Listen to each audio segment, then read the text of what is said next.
Have you ever looked at your smartphone or scrolled through the latest breakthrough in artificial intelligence and had a strange, almost haunting feeling wash over you? A sense that somewhere in the deep corridors of time, perhaps thousands of years ago, someone imagined this moment. It's a thought that may sound fantastical at first, but what if it isn't? What if the ancient myths and legends we've relegated to bedtime stories and dusty manuscripts were not just flights of fancy, but intuitive glimpses into a startling future? In this video, we're embarking on a journey to explore 25 of the most compelling and extraordinary instances where ancient cultures, through their texts, artifacts, and oral traditions, appeared to predict the technology that defines our modern world. From flying machines described in Sanskrit epics to automata in Greek myths, from visionary concepts of computing in medieval designs to eerie foreshadowing of artificial intelligence in prophetic writings, we'll uncover astonishing parallels that defy simple coincidence. This is more than just a list of historical curiosities. It's an exploration of human imagination, a testament to the timeless and universal drive to reach beyond what seems possible. As we delve into these stories, you'll begin to see history not as a linear march of progress, but as a tapestry woven with threads of insight, intuition, and perhaps even something more mysterious. Prepare to question what you thought you knew about the past and wonder what mysteries the future may still hold. Let's begin. Our journey into the ancient world's predictions begins with one of the most visually spectacular and widely discussed examples, the Vimanas of ancient India. Within the sprawling, epic poems of the Mahabharata and the Ramayana, written in Sanskrit over 2,000 years ago, we find descriptions of flying machines so detailed and so advanced that they seem to defy the technological capabilities of their time. These were not simple chariots with wings glued on. The texts described them as magnificent aerial vehicles, sometimes referred to as celestial chariots or even sky palaces, used by gods and heroes alike for travel and warfare. The descriptions are remarkably precise. The Vimanas are said to be constructed from specific, strong metals. The text mentions saumoka and rukma, often interpreted by researchers as alloys of lead and silver or gold, suggesting a sophisticated understanding of metallurgy far beyond simple bronze or iron. Their design is elaborate, with multiple stories, portholes, and domes, and they are described as being capable of flying at great heights with a roaring sound, leaving trails of smoke and fire in their wake. One passage from the Mahabharata recounts a Vimana that shone like fire in the midnight sky, a blazing celestial chariot possessed of the splendor of the sun. But it is the accounts of their capabilities that are truly breathtaking. The ancient texts speak of these vehicles moving at incredible speeds, performing complex aerial maneuvers, and traveling vast distances between ancient kingdoms and even to other worlds. The Ramayana gives a vivid account of the demon king Ravana's magnificent flying chariot, the Pushpaka Vimana, which is described as being able to fly wherever the mind wishes, accommodating any number of passengers and moving with the speed of the wind. It's a description that feels less like a myth and more like a user manual for a vehicle powered by thought or voice command. Perhaps most startling are the descriptions of their weaponry, which bear an uncanny resemblance to modern military technology. The ancient texts detail a terrifying arsenal. They speak of the Gurkha weapon, a single projectile charged with the power of the universe that erupted into a great shaft of light, reducing entire cities to ashes and causing the hair and nails of survivors to fall out. A description that is chillingly reminiscent of a modern nuclear missile and its radioactive fallout. Other weapons are described that could seek out the sound of an enemy, release showers of devastating projectiles, or generate a power capable of paralyzing entire armies. How could ancient poets have conceived of such technology? The theories are as fascinating as the mysteries themselves. Some researchers and ancient astronaut theorists propose that these texts are not fiction but a distorted record of a highly advanced prehistorical civilization, perhaps even one with extraterrestrial contact that possessed technology later lost to time. Mainstream scholarship, however, often interprets these passages as profound allegory, a way for ancient sages to describe divine and cosmic power using the most advanced technological metaphors available to them, the chariot. They were using the language of their era to describe forces beyond human comprehension. Yet, the specificity of the details, the metals, the sounds, the weapons continues to challenge a purely symbolic interpretation, leaving a tantalizing gap in our understanding that beckons us to look deeper into the next prediction on our list. What's even more compelling than the epic stories of Vimanas in battle are the passages that read less like poetry and more like pages from an engineer's notebook. Scattered throughout these ancient texts are what many researchers call the Vimana Shastras sections that delve into startlingly technical details about their construction and operation. One such text, the Vaimanika Shastra, allegedly channeled by a mystic in the early 20th century but claiming to be based on far older knowledge, describes the vehicles in a language of levers, pistons, and energy sources. It speaks of them being powered by mysterious energies, one referred to as Laghima, a form of anti-gravity, and another called sunray, which could absorb solar power. The texts detail the use of specific mirrors and lenses for navigation and even mention 7 different types of Vimanas, each with a distinct purpose and design, from the Rukma Vimana, shaped like a cone and made of gold, to the Sundara Vimana, a more torpedo-like design. When we place these ancient blueprints side by side with modern aerospace engineering, the parallels are, at times, breathtaking. The description of a Vimana's multiple stories, domes, and viewing portholes finds a curious echo in the multi-deck design of a modern airliner or a spacecraft.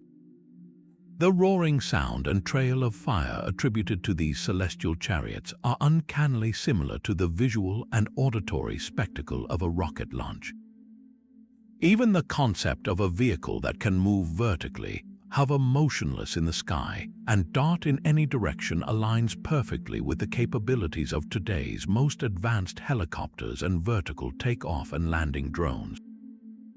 It's as if the poets were describing a technology they could conceptualize but not yet build, using the vocabulary of their own time to frame a vision of the future. This has led a number of modern researchers and engineers to take these descriptions seriously, not as myth but as a challenge. In the 1970s, a team from the Indian Institute of Science in Bangalore conducted a formal study of the Vaimanika Shastra, analyzing its aerodynamic principles. While their conclusions were mixed, noting that some described designs were not aerodynamically sound by modern standards, the very attempt to analyze ancient texts through a scientific lens was significant. Other modern inventors have gone further, attempting to build working models based on the described principles. Their efforts, ranging from scale models to theoretical papers on the possible physics behind anti-gravity propulsion, add a layer of tangible, modern-day intrigue to these ancient stories.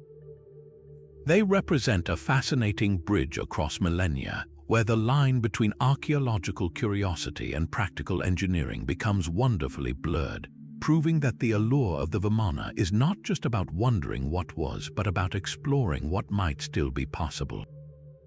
While the Vimanas of India present us with a textual mystery written in epic verse, our next prediction is something far more tangible, an artifact you can actually see with your own eyes in a museum in Athens. It's a corroded, fragmented lump of bronze and wood, rescued from the depths of the Mediterranean Sea over a century ago. For decades, it sat in a crate, a curious but unremarkable find from an ancient shipwreck. But when archaeologists finally took a closer look, they realized they were holding what many now call the world's first analog computer. This is the Antikythera Mechanism, and its existence rewrites our entire understanding of ancient technological prowess. Discovered by sponge divers off the coast of the Greek island of Antikythera in 1901, the device was found among a treasure trove of statues, pottery, and other artifacts from a Roman cargo ship that sank around 80 years before the birth of Christ.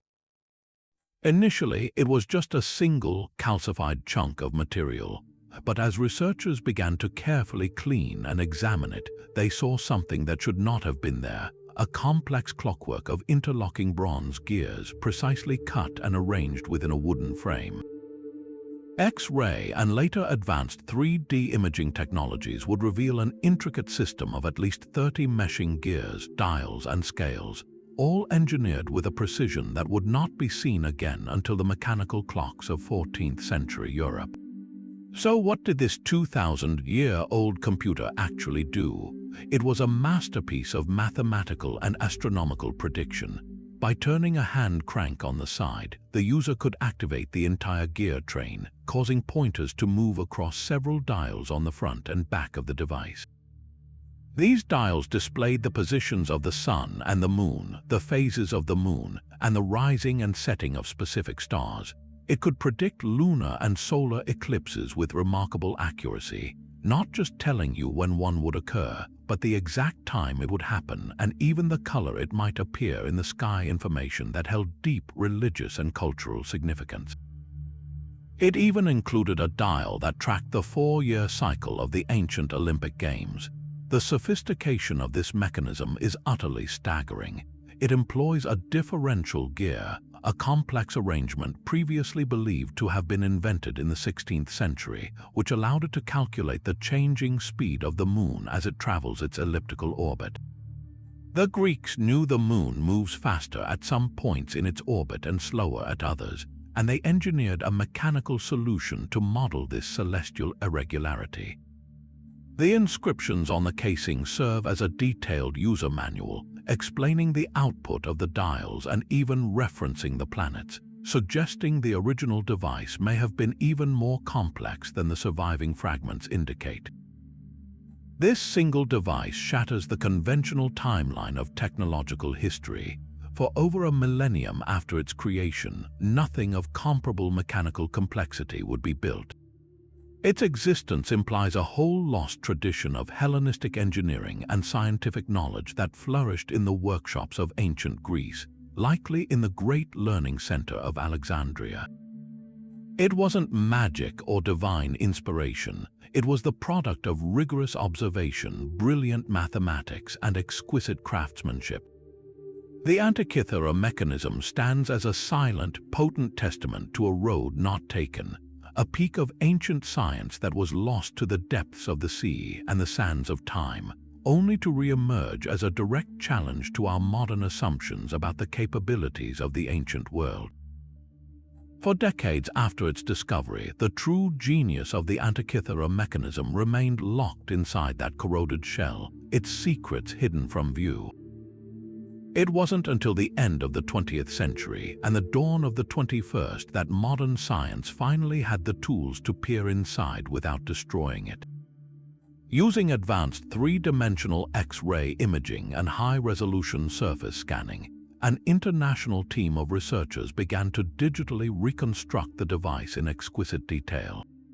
Layer by layer, they mapped the precise arrangement of its minuscule gears, some barely a few millimeters across, and revealed inscriptions so fine they were invisible to the naked eye. This high-tech archaeological detective work didn't just confirm the mechanism's complexity, it unveiled a machine of breathtaking sophistication that was far more advanced than anyone had dared to imagine.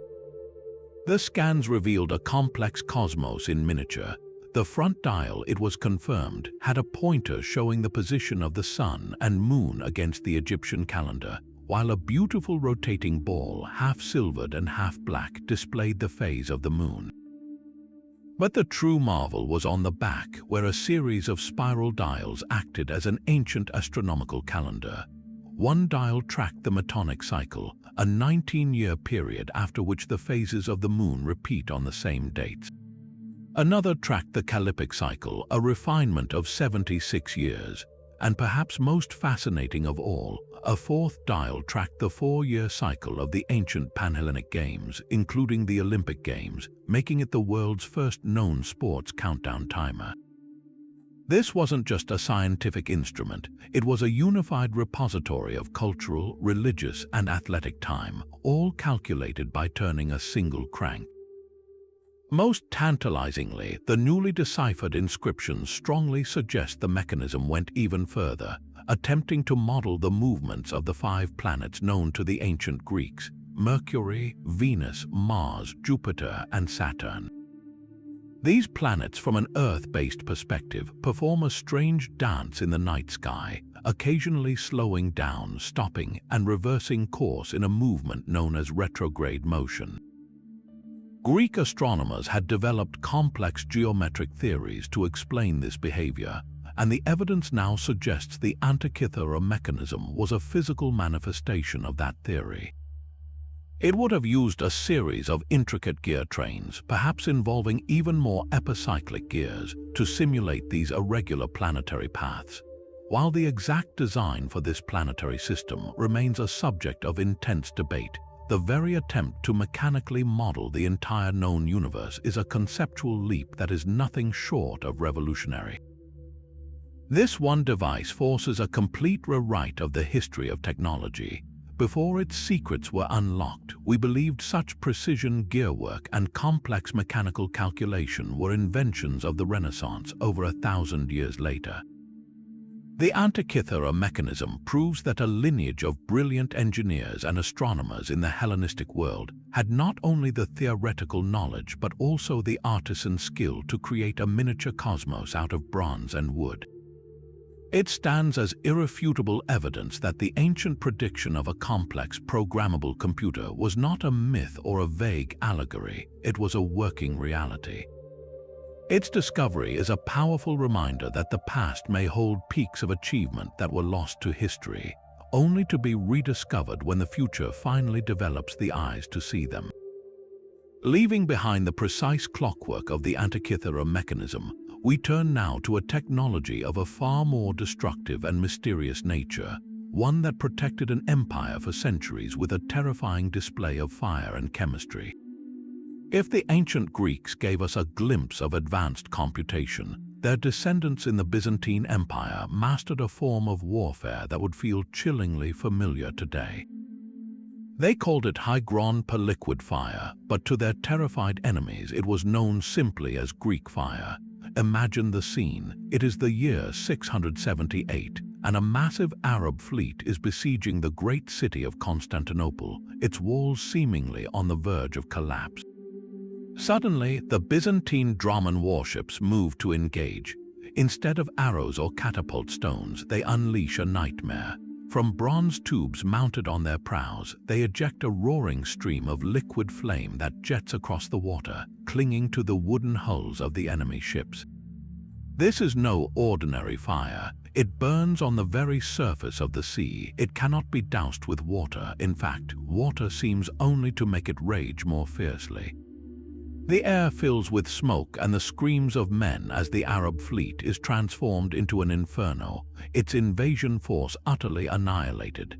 This was the devastating debut of Greek fire, a super weapon so effective and so secret that its exact composition remains one of history's greatest unsolved puzzles. The weapon's deployment was as sophisticated as its chemistry. It was not merely thrown in pots, it was a precision instrument of naval warfare. Historical accounts describe it being deployed through a complex pressurized system called a siphon, a hand-operated pump that forced the volatile liquid through a nozzle. Operators, protected by a barrier of flame-resistant material, would aim the bronze tube, often shaped like the head of a lion or other mythical beast, and unleash a continuous jet of fire over a significant distance. Some accounts even suggest portable, handheld versions were used by soldiers, akin to modern flamethrowers. The psychological impact was as potent as the physical destruction. The sight of this inexplicable, water-resistant fire created an aura of invincibility around the Byzantine navy, a form of psychological warfare that secured their maritime dominance for hundreds of years. For centuries, the formula for Greek fire was the most closely guarded state secret in the world. Its creation was a family business, entrusted only to the emperor and one specific clan, believed to be the family of a Syrian engineer named Kallinikos, who allegedly brought the technology to Constantinople. Disclosure of the secret was punishable by death. This intense secrecy is the primary reason its exact recipe died with the empire itself, launching a modern scientific detective story that continues to this day. Scholars, chemists, and historians have pored over ancient texts, trying to reverse engineer this ancient weapon of mass destruction.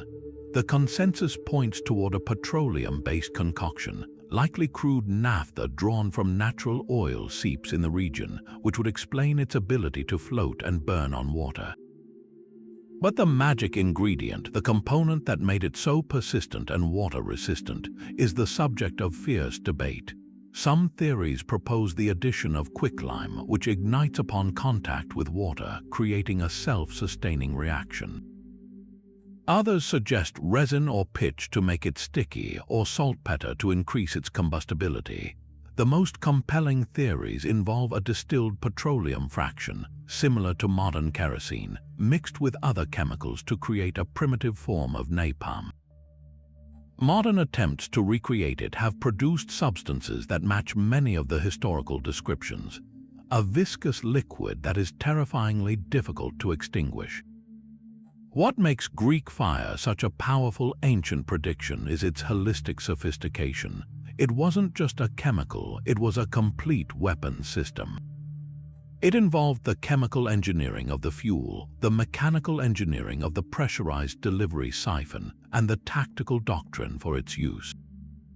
In its terrifying effectiveness, we see a direct precursor to the incendiary and chemical weapons that define modern warfare, from flamethrowers to napalm to white phosphorus. It represents humanity's ancient, intuitive grasp of chemistry's destructive potential, a grim prophecy of the fiery battlefields of the future, born from the desperate need to protect a civilization against all odds. Now, as we move from the fiery weaponry of Byzantium to the dusty plains of ancient Mesopotamia, we encounter a mystery not of epic poetry or complex mechanics, but of a humble, unassuming clay pot. In 1936, workers excavating for a railway near Baghdad unearthed an ancient tomb from the Parthian period, dating back roughly 2,000 years. Among the typical funerary objects was a collection of peculiar artifacts that seemed utterly out of place, a handful of small, 5-inch-long clay jars. Inside each one, they found a tightly rolled copper sheet housing a single iron rod, all sealed at the top with a plug of hardened asphalt. To the untrained eye, they were merely curious relics. But to Wilhelm Koenig, the German archaeologist who studied them a few years later, they looked like something else entirely. He proposed a theory so radical it would ignite decades of debate. These objects, now known as the Baghdad Batteries, were ancient electrochemical cells. The science behind this idea is elegantly simple and is the very same principle that powers every modern battery. If you were to fill one of these clay jars with an acidic liquid, something common in the ancient world like vinegar or fermented grape juice, you would create a basic chemical reaction. The acidic electrolyte would interact with the two different metals, the copper cylinder acting as a positive cathode and the iron rod as a negative anode. Ions would flow between them through the liquid, and a small but measurable electric current around 1 volt would be generated between the two metals. String several of these cells together in a series, and you could theoretically produce a more substantial voltage, enough for a noticeable tingle or a faint glow if connected to a small light. It's a straightforward application of galvanic cell principles, a technology we wouldn't formally rediscover until the work of Alessandro Volta in the 18th century. This is where the debate between mainstream archaeology and more speculative theory truly ignites. The conventional archaeological interpretation is considerably more mundane. Many scholars argue these jars were simply secure containers for storing sacred scrolls. The iron rod would have been a core around which a valuable parchment, perhaps made of copper or another precious material, was carefully rolled. The asphalt seal would have protected the contents from moisture and air, preserving the text inside. This is a perfectly logical and well-documented practice from the period, and without any wires, lamps, or other electrical apparatus found alongside the jars, this remains the accepted explanation for most historians. Yet, the alternative possibility is too tantalizing to ignore. If these were indeed primitive batteries, what on earth would the Parthians or Sasanians have used them for? The most compelling theory involves electroplating, the process of using an electric current to coat a common metal with a thin layer of a more precious one, like gold or silver. Small gold-plated artifacts from the region do exist, and while they were likely made using mercury gilding, the effect of a weak electrical current could achieve a similar result. Another fascinating theory suggests their use in medicine. Ancient texts from the Greek and Roman world, including those of Scribonius Largus, describe using the natural electric charge from torpedo fish to deliver shocks for pain relief, particularly for headaches and gout. It is not a huge leap to imagine a culture using a manufactured device to produce the same therapeutic effect, a form of ancient electrotherapy.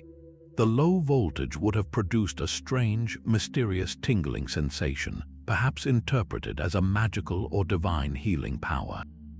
The enduring fascination with the Baghdad Battery lies in this tantalizing duality. It is either a profound coincidence of chemistry or a stunning glimpse of forgotten innovation. There is no smoking gun, no ancient light bulb found beside them to confirm their purpose. They stand as silent, ambiguous vessels, holding within them either a mundane secret or a spark of genius 2,000 years ahead of its time. They challenge us to question the linear narrative of progress and remind us that the ancient world may have stumbled upon truths that it lacked the context to fully understand or develop, leaving behind artifacts that hum with the quiet, unproven potential of a forgotten future. From the silent, ambiguous potential of the Baghdad Battery, we travel back into the realm of myth, to a story that feels less like a legend and more like a detailed technical specification for a machine. In the rich tapestry of Greek mythology populated by gods and heroes, one figure stands apart, not for his divine blood or mortal courage, but for his very construction. He is Talos, a colossal giant made not of flesh and blood but of bronze. Forged by the divine blacksmith Hephaestus himself, Talos was entrusted with a single, critical mission: to patrol the shores of Crete and protect the island of Europa from any and all invaders. His method of defense was as straightforward as it was terrifying. He would march tirelessly around the island's perimeter 3 times each day, his metallic form glinting in the sun, and upon spotting an enemy ship approaching, he would rip massive boulders from the cliffs and hurl them with unimaginable force, smashing the vessels to splinters before they could ever reach the shore.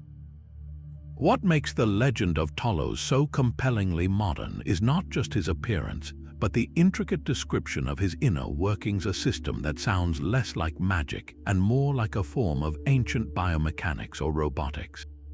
The ancient poets describe Talos being animated not by a soul, but by a single, vital substance, Icar, the ethereal lifeblood of the gods. This divine fluid coursed through a single vein that ran the length of his body, from his neck down to his ankle, where it was sealed shut by a bronze plug or nail. This detail transforms him from a simple statue into a complex system. The Icar was his power source, his hydraulic fluid, and his coolant all in one. His functionality was entirely dependent on the integrity of this closed, pressurized system, making him vulnerable in one very specific mechanical way.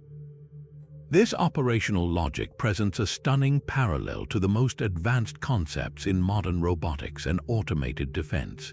Talos was in essence a pre-programmed automaton. He was built for one purpose: perimeter defense, and he executed his duty with unwavering, flawless repetition. He required no rest, no sustenance beyond his Icar, and possessed no personal ambition or desire.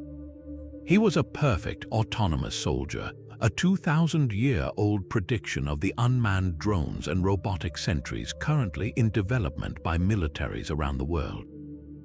Just as a modern autonomous weapons system is programmed with rules of engagement and a specific geographic operational boundary, Talos's programming was his divine command: circle the island and destroy all threats.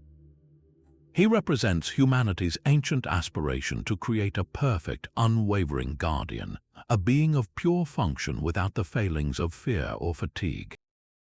The myth even includes what we would now call a detailed system vulnerability. The hero Jason and the Argonauts seeking to land on Crete could not defeat the bronze giant through direct combat. Instead, they learned the secret of his design from the sorceress Medea. She understood that Talos was a machine and that his weakness was a mechanical one. She convinced him to let her remove the bronze plug in his ankle, causing the vital Icar to drain out. In one version, she merely removes the nail. In another, she uses a trick, convincing Talos that she will make him immortal by removing the source of his mortality. Once the plug was dislodged, the life-giving fluid poured forth, and the great automaton systems failed. He collapsed, a monumental machine brought down by exploiting a critical design flaw. This is a narrative trope we see in countless modern stories, from the exhaust port of the Death Star to the precise computer virus that can disable a networked AI. It is the concept of the single point of failure, the Achilles heel coded into even the most powerful systems. The story of Talos transcends a simple monster myth. It is a profound exploration of the promises and perils of artificial life and automated warfare, conceived millennia before the technology to build it existed. It captures the awe of creation, the dream of building a perfect protector, but also a deep-seated anxiety about such power. The myth asks a question we are still grappling with today. In creating a being of immense power that follows its programming without question, without mercy, and without conscience, what happens when that programming conflicts with human need? Talos was the perfect defense system, but to any foreign sailors, he was an unstoppable, terrifying engine of destruction. He is a timeless symbol, a bronze-clad prophecy from the ancient world that speaks directly to our modern debates about autonomous drones, the ethics of artificial intelligence in combat, and the age-old human drive to play the role of Hephaestus, forging ever more powerful tools to shield ourselves, and in doing so, creating new and formidable dangers. Deep in the mountains of central Greece, perched on the slopes of Mount Parnassus, stood the most influential information center of the ancient world, the Temple of Apollo at Delphi. For over 1,000 years, the fate of empires hinged on the cryptic utterances delivered here. Kings, generals, and common pilgrims alike would undertake arduous journeys, bearing lavish gifts to ask one woman, the Pythia, for a glimpse into the future. She was the oracle of Delphi, and her prophecies, spoken in a frenzied trance, shaped military campaigns, founded new colonies, and guided personal destinies. For centuries, her power was attributed purely to divine possession, the spirit of Apollo speaking directly through her. But what if the source of her divine connection was not only spiritual, but also profoundly physical, rising from the very rock beneath her feet? This ancient practice of induced prophecy presents us with a startling prediction, a sophisticated, if unintentional, understanding that human consciousness could be chemically altered to access different states of perception. The ritual was highly structured, far from a spontaneous event. On specific days, once a month, the Pythia would undergo elaborate purification rites, bathing in the sacred Castalian spring and drinking from a sacred stream. She would then descend into the innermost chamber of the temple, the Aditron, which was built over a deep fissure in the earth. Seated on a tall, three-legged cauldron that straddled this crack, she would breathe in vapors that ancient sources describe as a sweet, perfume-like odor rising from the chasm. Soon her state would shift dramatically. She would begin to tremble, her limbs shaking violently. Her breathing would become labored, her voice would drop to a guttural rasp, and she would begin to speak in fragmented, often incoherent phrases.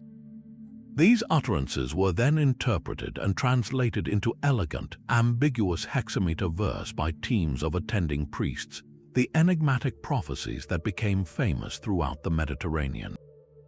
For a long time, modern historians dismissed these accounts as mere superstition or the theatrical performance of a clever priesthood. That changed dramatically in the late 20th century, thanks to a groundbreaking cross-disciplinary investigation. A geologist, Jazari de Bauer, confirmed that indeed two major geological faults intersect directly beneath the temple site, a detail that aligns perfectly with ancient descriptions of a chasm. Even more crucially, a toxicologist, Dr. Henry Spiller, analyzed the local geology and proposed a compelling theory.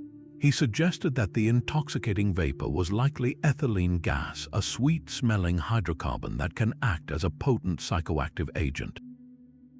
In low doses, ethylene can induce a trance-like state, a detached euphoria, and even violent physical tremors, symptoms that match the ancient descriptions of the Pythia's condition with uncanny precision.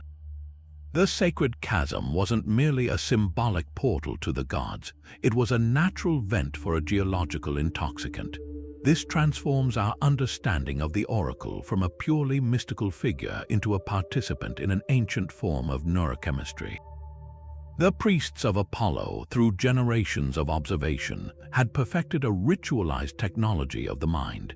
They discovered a specific location where the earth itself provided a substance that could reliably alter human consciousness. They developed a strict protocol: the fasting, the bathing, the specific timing to prepare the Pythia's body and mind for the experience, maximizing the gas's effect and likely minimizing its more dangerous toxic properties. They weren't just priests, they were primitive neuroscientists conducting a controlled experiment in altering perception.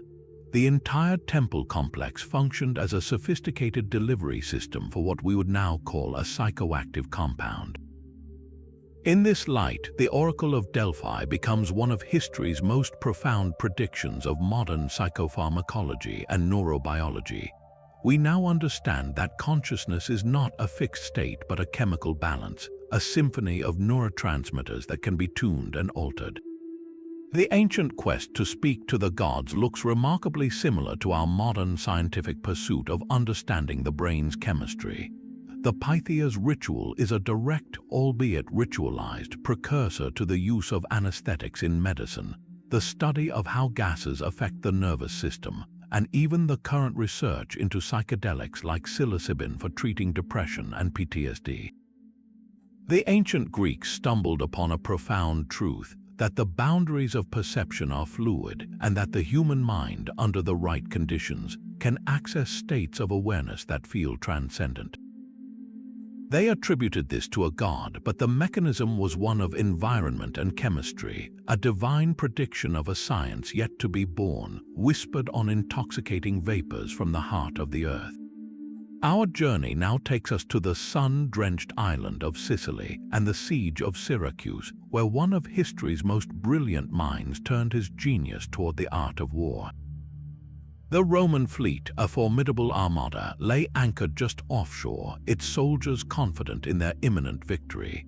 But they had not accounted for the defensive inventions of Archimedes, a man so far ahead of his time that his machines seemed like sorcery to his contemporaries. Among the most legendary of these was his purported ray of death, a device said to harness the very power of the sun itself. According to accounts written centuries later by authors like Lucian and Galen, Archimedes devised a system of highly polished bronze shields or mirrors arranged in a large parabolic curve.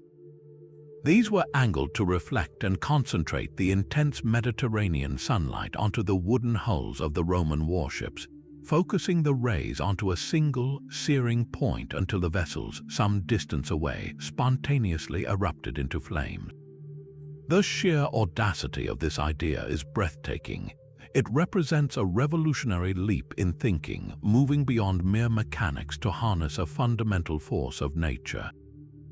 Archimedes wasn't just building a bigger catapult, he was conceptualizing the principle of energy weaponry. He understood that light, when properly directed and concentrated, could transcend its role as mere illumination and become a tangible, destructive force. This ancient prediction aligns almost perfectly with modern directed energy weapons, such as the US Army's active denial system, which uses millimeter-wave radio frequencies to create an intense heating sensation, or high-energy lasers being developed for missile defense. These systems operate on the exact same core principle, focusing diffuse energy into a powerful, targeted beam capable of causing damage at a distance. Archimedes' heat ray was a 2,000-year-old blueprint for a technology we are only now bringing to the battlefield, but could it have actually worked? This question has fueled both skepticism and scientific curiosity for generations, leading to a series of fascinating modern experiments. The most famous of these was conducted by the great inventor himself. In the 1970s, a Greek engineer named Ioannis Sakkas became determined to test the legend. He gathered 70 sailors from the Hellenic Navy, each holding a 3-foot by 5-foot rectangular mirror polished to a high shine. They stood on a hillside and focused their collective reflection onto a wooden fishing boat mock-up anchored roughly 200 feet away. After a few seconds of adjustment, the boat's hull began to smolder, and within moments, a visible flame erupted, proving that the fundamental concept was physically possible under ideal, controlled conditions. However, later attempts to replicate this success have been far more mixed, casting significant doubt on the story's historical accuracy. The most rigorous test was performed by the team on the television show Mythbusters in 2006. They constructed a scaled-down version of a Roman warship and enlisted a team of volunteers with custom-made bronze mirrors. Despite multiple attempts under the bright California sun, they could never achieve more than slight charring and a lot of smoke. They could never actually ignite the wood. They concluded the myth was busted. A subsequent attempt by students at the Massachusetts Institute of Technology had slightly more success, managing to create a small flame on a specially treated, highly flammable section of hull. But they noted the incredible difficulty of keeping the mirrors perfectly focused on a single, small spot on a moving ship bobbing in the water, especially amidst the chaos of a naval battle. The practical challenges of coordination, weather, and the reflective properties of ancient bronze versus modern glass make the story seem more like a brilliant thought experiment than a practical weapon. Yet, the story of Archimedes doesn't end with light. Another of his lesser-known but equally prophetic war machines was his steam cannon. The Roman historian Plutarch describes a device that used a heated, sealed cylinder to pressurized steam, which was then released in a violent burst to fire a heavy projectile. This is a stunningly accurate description of the fundamental principle behind the steam cannon, a technology that would not be formally realized until the 19th century.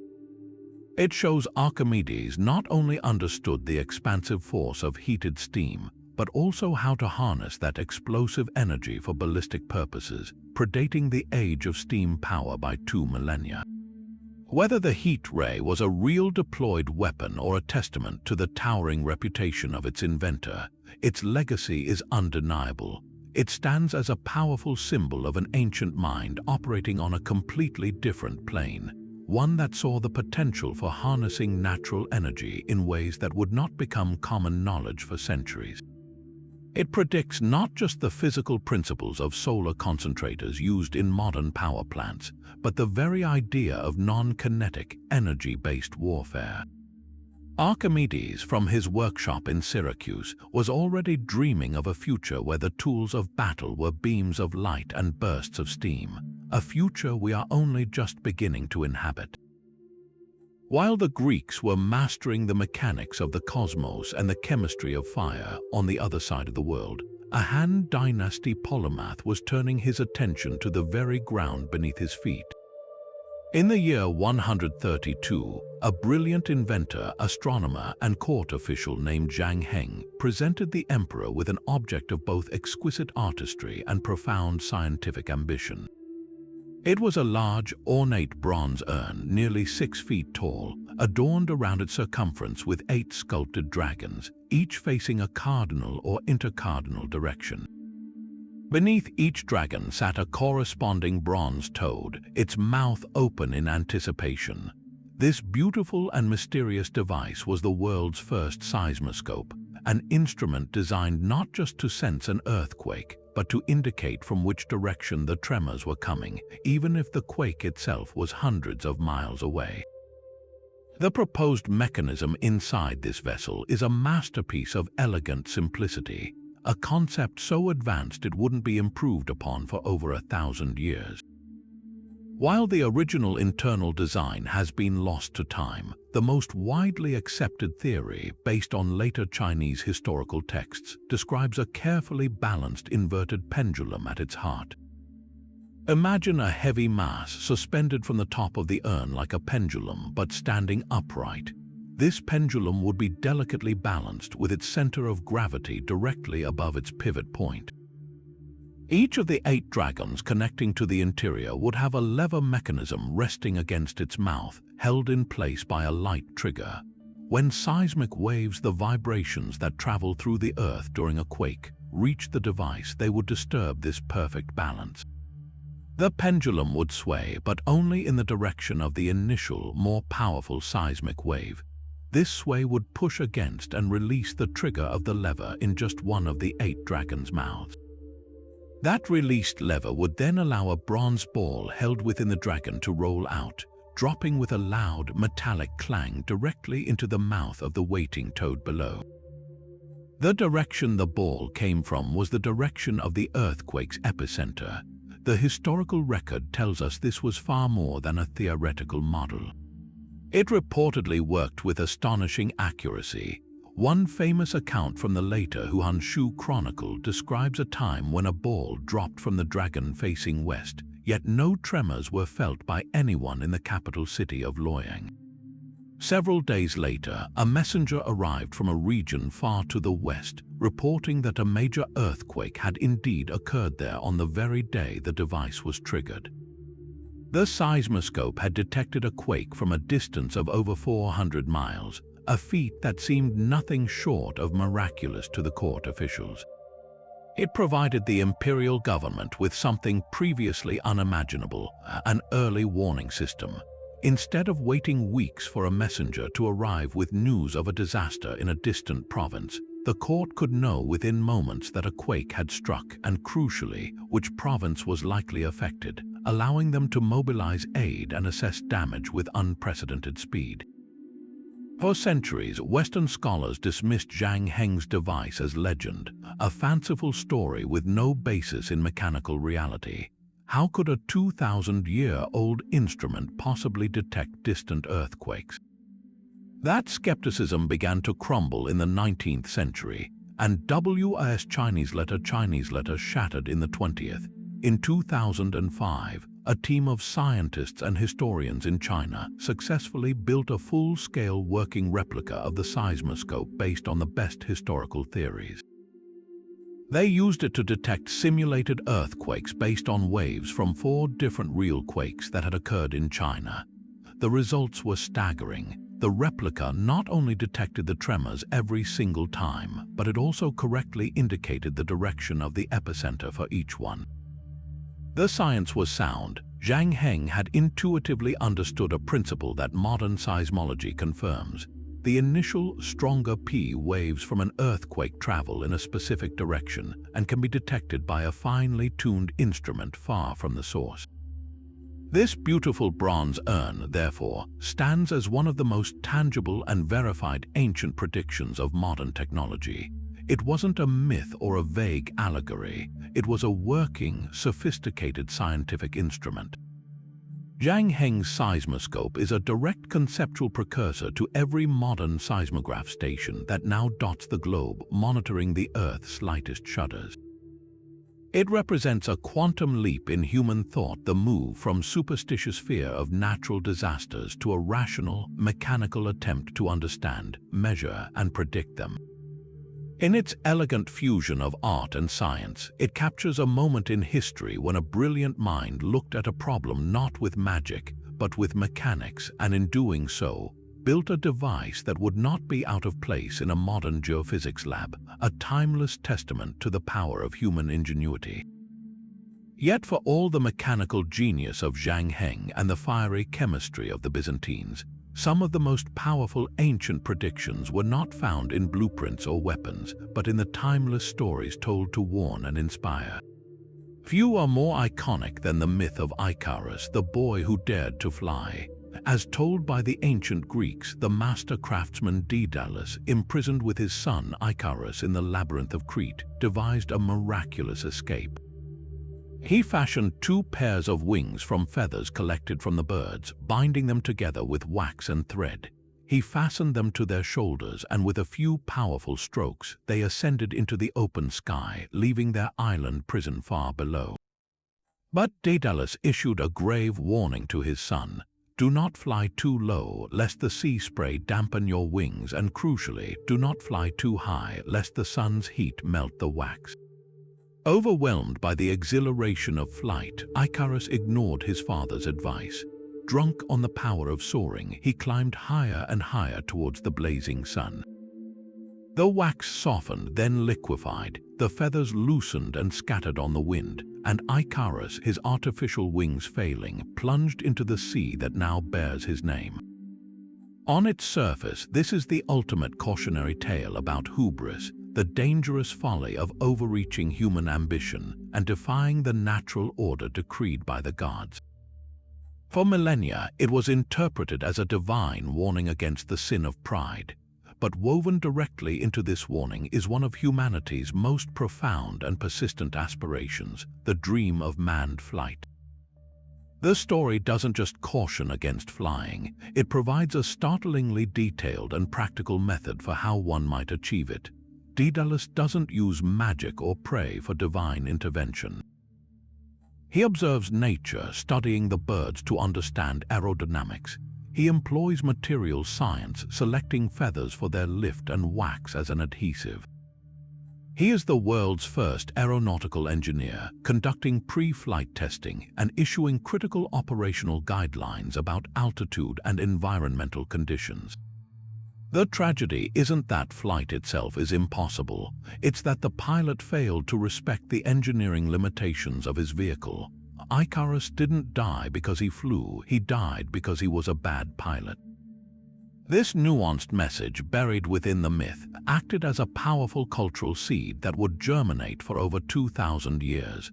It wasn't just a story of failure, it was a detailed, imaginative blueprint that fueled the ambitions of history's greatest inventors. Centuries later, Leonardo da Vinci, a man consumed by the dream of flight, filled his notebooks with sketches of ornithopters, flying machines with flapping wings powered by human muscle.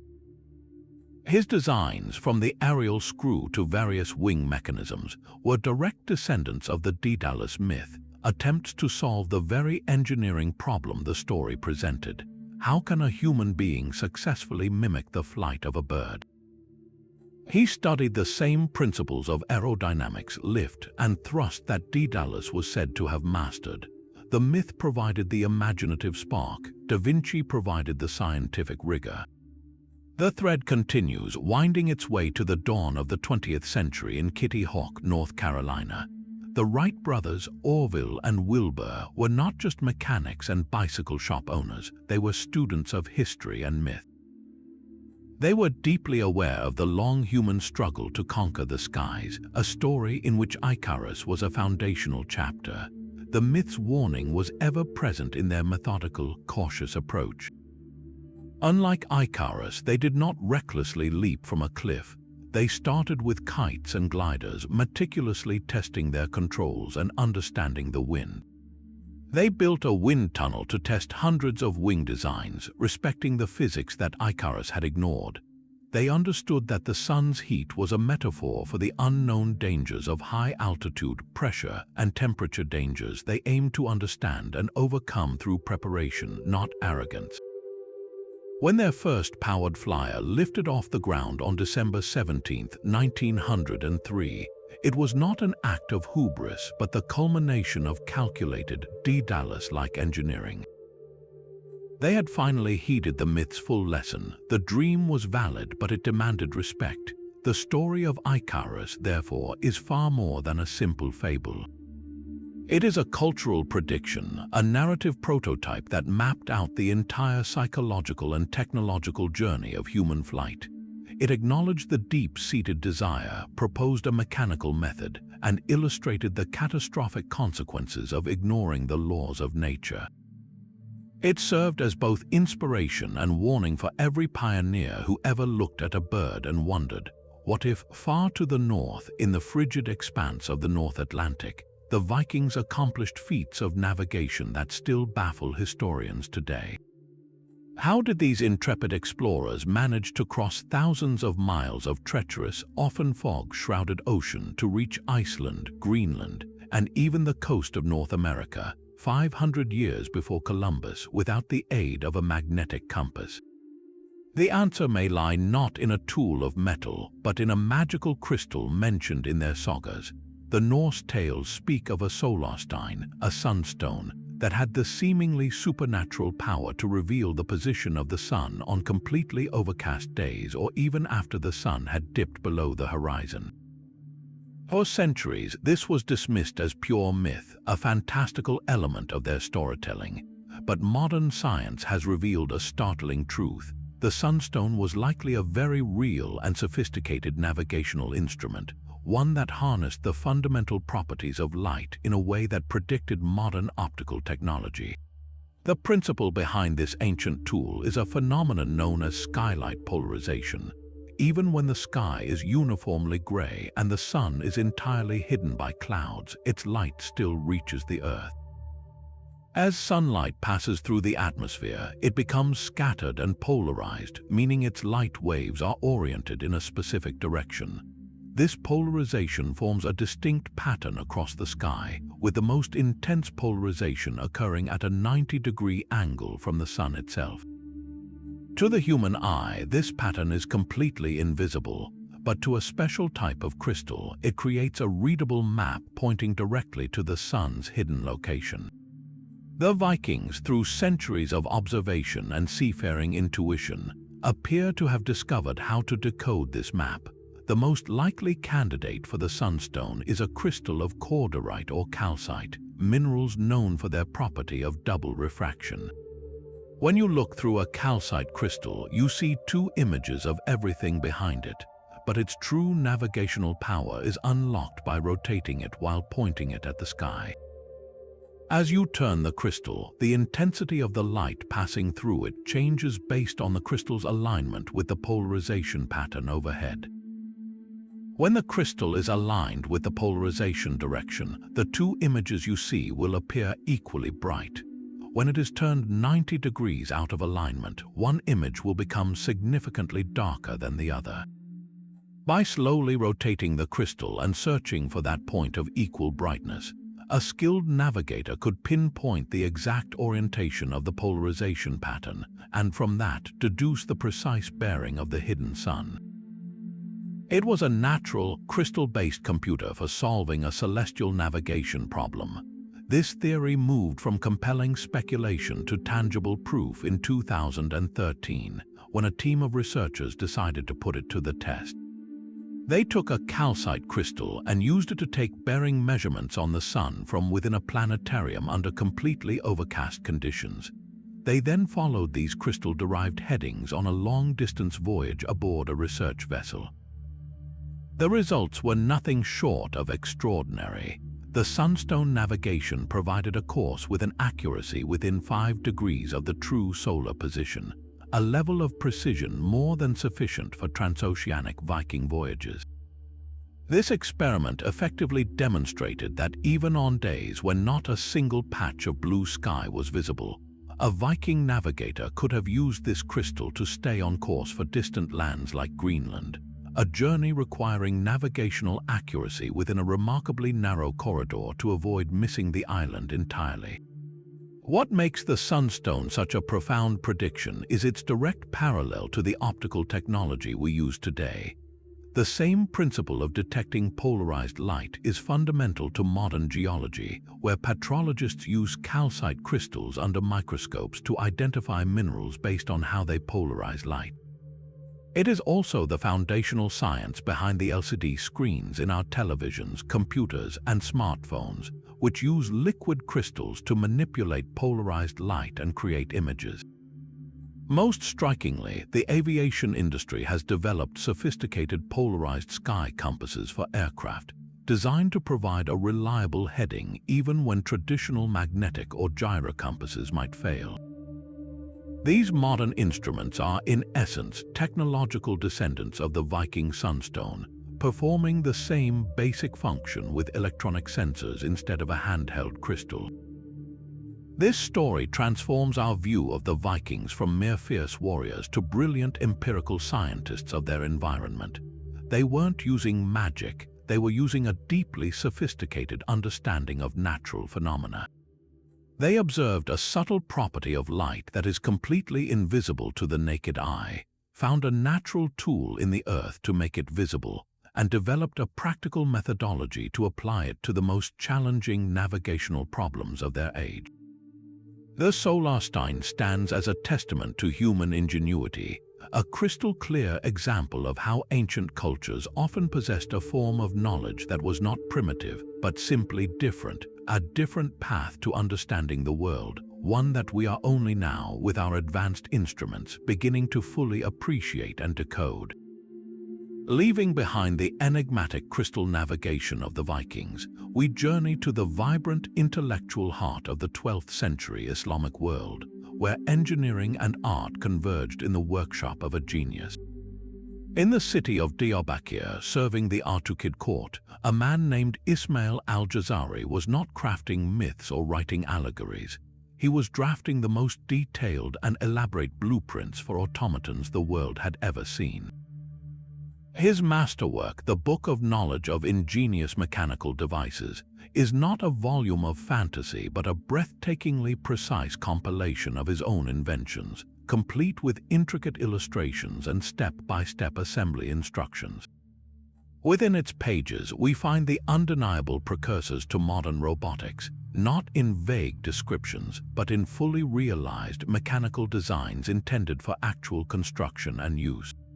The pinnacle of his creative output was an automaton designed for a surprisingly sophisticated purpose: royal entertainment. Imagine a grand drinking party at the palace. Servants carry in a magnificent 4-foot-long model boat, placing it to float gracefully on a pool of water in the courtyard. At a signal, the boat comes to life. 4 robotic musicians sit aboard, a harpist, a flautist, and 2 drummers. As the boat slowly drifts in a continuous circle, the musicians begin their performance. The drummer uses his sticks to create a rhythmic beat. The flautist's fingers move to cover and uncover holes on his instrument, and the harpist plucks at his strings. This was not a magic trick, it was a symphony of mechanical precision, a programmable entertainment system powered entirely by water, weights, and the most ingenious use of camshafts and gears conceived before the Renaissance. The secret to this mechanical marvel, and indeed to all of al-Jazari's automata, was his revolutionary use of the camshaft. This component, a rotating shaft with specially shaped cams or pegs protruding from it, is the very heart of programmability. As the camshaft rotates, driven by a water wheel or a falling weight, the irregularly placed cams act as a physical, mechanical code.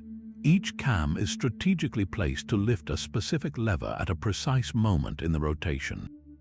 One cam might trigger a lever that moves the drummer's arm, another might control the flautist's fingers, and another could sequence the entire performance.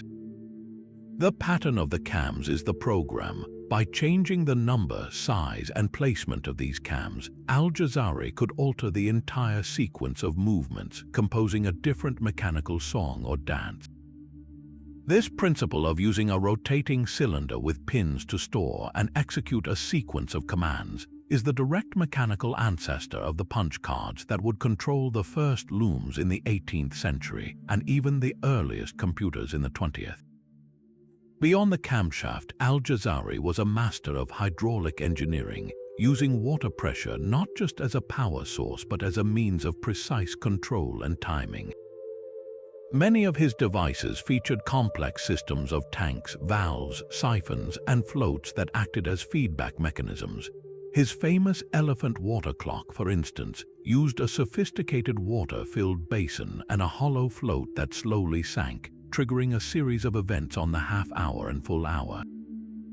This understanding of hydraulic sequencing and automated control is a fundamental concept in modern fluidics and automation engineering. Jazari's work demonstrates a complete, holistic grasp of mechanical systems, the conversion of energy, the transfer of motion, the storage of information on a cam, and the precise timing of outputs. He wasn't just building novelties, he was establishing the core principles of robotics.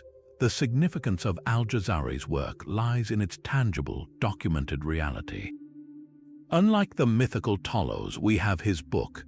Unlike the debated Baghdad Battery, we know exactly how his devices were meant to function.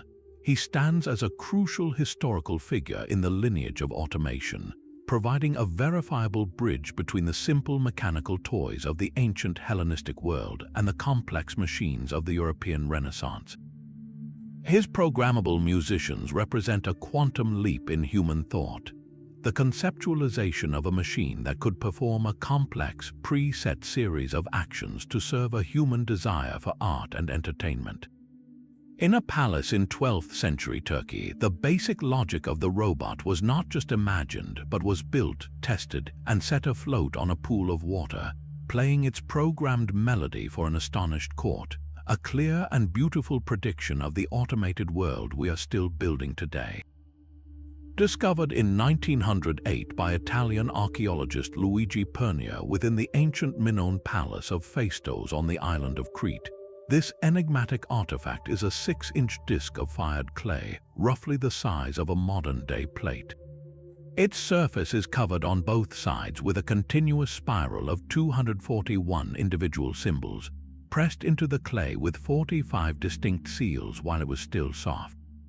These are not haphazard markings or freehand drawings. They are a deliberate sequence of stamped impressions arranged in clearly divided groups, suggesting a structured message waiting to be read. The very act of its creation speaks of a purpose far beyond mere decoration. Someone, over 3,500 years ago, went to the considerable trouble of crafting 45 individual punches to systematically encode information onto a portable, durable medium. This was not a one-off message scratched onto a potsherd. It was a technology for information storage and replication. The most striking parallel to our modern world lies in its fundamental design philosophy. The Phaistos Disc is, in its essence, a read-only memory device. The information was stamped onto it once in a fixed sequence and was intended to be accessed or read in a linear fashion, likely by rotating the disc in one's hands. This concept of a flat, circular, portable object used to store encoded data in a spiral pattern is a breathtakingly precise prediction of the core technology that would revolutionize information sharing millennia later. From the phonograph record and the floppy disk to the compact disc and the DVD, the central idea remains unchanged. A flat, circular medium that spins with data arranged in a spiral track, read by a device that interprets its encoded patterns. The Minoans may have used clay and seals where we use plastic and lasers, but the underlying principle of the portable data disk is astonishingly consistent across 3.5 millennia. For over a century, the disk's unknown language and purpose have resisted all attempts at decipherment, transforming it into one of archaeology's most enduring and tantalizing puzzles. The script, often called Cretan hieroglyphic or Minoan linear A, shares some symbols with other undeciphered scripts from the region but remains unique. Is it a religious hymn, a legal document, a piece of epic poetry, or perhaps a form of ancient geographic or astronomical notation? Without a bilingual text like the Rosetta Stone to provide a key, every proposed translation remains speculative. This relentless, ongoing quest to crack its code is a direct mirror of modern cryptographic challenges. Amateur and professional linguists, mathematicians, and computer scientists have employed statistical analysis, pattern recognition algorithms, and complex linguistic models in an effort to find meaning in the sequence of symbols, much like codebreakers attempting to decrypt a sophisticated cipher. The disk represents a locked vault of ancient knowledge, and its very resistance to understanding highlights the universal human challenges of encoding, storing, and retrieving information across time and cultures. What ultimately makes the Phaistos Disc such a powerful prediction is not that it proves the Minoans had computers, but that it reveals a shared human cognitive leap. Someone in the Bronze Age conceived of standardizing information into a set of repeatable symbols, of using a technology of stamps to ensure perfect replication, and of placing that information on a handheld object that could be easily transported, shared, and preserved. It represents a monumental shift from information as a transient, spoken thing to information as a tangible, physical object. In that fired clay disk, we see the ancient roots of our own digital age, a timeless testament to the human desire to capture thought, to make knowledge permanent, and to send a message into the future, even if the future, for now, remains unsure of what it says. Deep within the crypts of the Hathor Temple at Dendera in Egypt, a series of ancient stone carvings have ignited one of the most visually compelling and fiercely debated mysteries of the ancient world. Among the standard depictions of gods and pharaohs is a startlingly anomalous bas-relief. It shows a large, elongated, pear-shaped object reminiscent of a modern glass light bulb. Inside this bulb-like chamber writhes a snake, its head pointing forward. This serpent is held taut by a human arm, while its tail appears to connect to a lotus flower at the base of the bulb. The entire assembly is supported by a tall, pillar-like stand, identified as a djed pillar, a well-known Egyptian symbol for stability. From the base of this pillar, a cable seems to run to a box upon which an Egyptian god is kneeling, and from this box another snake extends back toward the pillar. To a modern eye, this intricate scene appears to tell a very specific story. It looks like a diagram of an electrical circuit, complete with a bulb, a filament, an insulator, and a power source. The alternative theory, popularized by ancient astronaut enthusiasts and proponents of lost advanced technology, presents a captivating narrative. They interpret the scene with a literal technological eye. The large, bulbous object is an ancient electric light bulb. The snake inside represents the glowing filament, the part that would illuminate when current is applied. The djed pillar is seen as an insulator, holding the bulb in place and preventing the electrical charge from grounding. The box is interpreted as a primitive battery, perhaps a version of the Baghdad Battery, providing the necessary power. The cable connecting the box to the pillar is the wire completing the circuit. Proponents of this view ask a simple, powerful question. How else could the ancient Egyptians have illuminated the deep, windowless interiors of their tombs and temples, like the Great Pyramid, without leaving any soot marks from torches or oil lamps? They argue this carving is a straightforward instruction manual, a piece of sacred technical knowledge preserved in stone. Mainstream Egyptology, however, offers a profoundly different and far more culturally grounded interpretation. Egyptologists point to the full context of the surrounding carvings and the rich symbolism of Egyptian mythology. The entire wall in the crypt tells a cohesive story, not of technology but of creation and rebirth. The jade pillar is universally understood as the backbone of the god Osiris, symbolizing stability, endurance, and resurrection. The snake is a representation of the god Hapi, associated with the Nile inundation and fertility, or it can symbolize the Urias, a protective cobra emblem.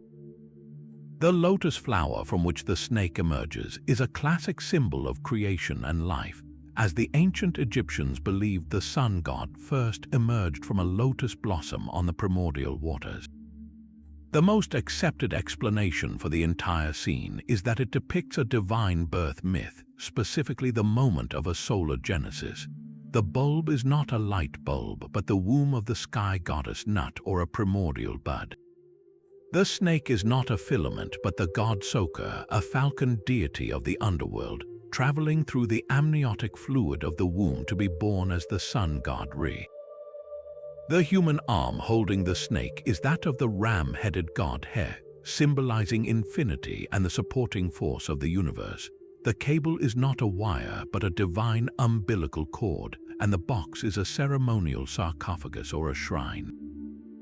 In this reading, the scene is a powerful cosmological diagram, illustrating the moment the sun is born each morning from the womb of the sky, a cycle of death and rebirth central to Egyptian belief. It is a spiritual metaphor, not an electrical schematic. This stark contrast in interpretation makes the Dendera relief a perfect case study in how we view the past. One side sees a literal, technological explanation that solves a practical problem of temple illumination. The other sees a sophisticated, symbolic language expressing deep religious and philosophical ideas. The truth likely lies in understanding that the ancient Egyptian mind did not separate the spiritual from the practical in the way we do. Their world was animated by divine forces, and their art was a means of participating in and influencing those forces. The Dendera carving remains a powerful Rorschach test for modern viewers. It challenges us to see beyond our own technological biases and to appreciate the possibility that the ancients possessed a different kind of brilliance, one that could express the miracle of creation not with a circuit diagram, but with a story in stone, a story that has, ironically, managed to shine a light on our own assumptions for centuries. While the Egyptians carved enigmatic symbols and the Greeks built complex gearwork, the mighty Romans were mastering a technology so fundamental and so durable that it still defines cityscapes 2,000 years later. Walk through the streets of modern Rome and you will find yourself surrounded by their legacy: the Colosseum, the aqueducts, and most breathtakingly, the Pantheon. Its vast, unsupported concrete dome, spanning 143 feet, has sheltered visitors since 128 AD. It has withstood earthquakes, fires, and the relentless wear of nearly 2 millennia, a testament to an engineering secret that modern science is only now beginning to fully unravel. This ancient material, Roman concrete, doesn't just resist decay. In a stunning twist, it actively repairs itself.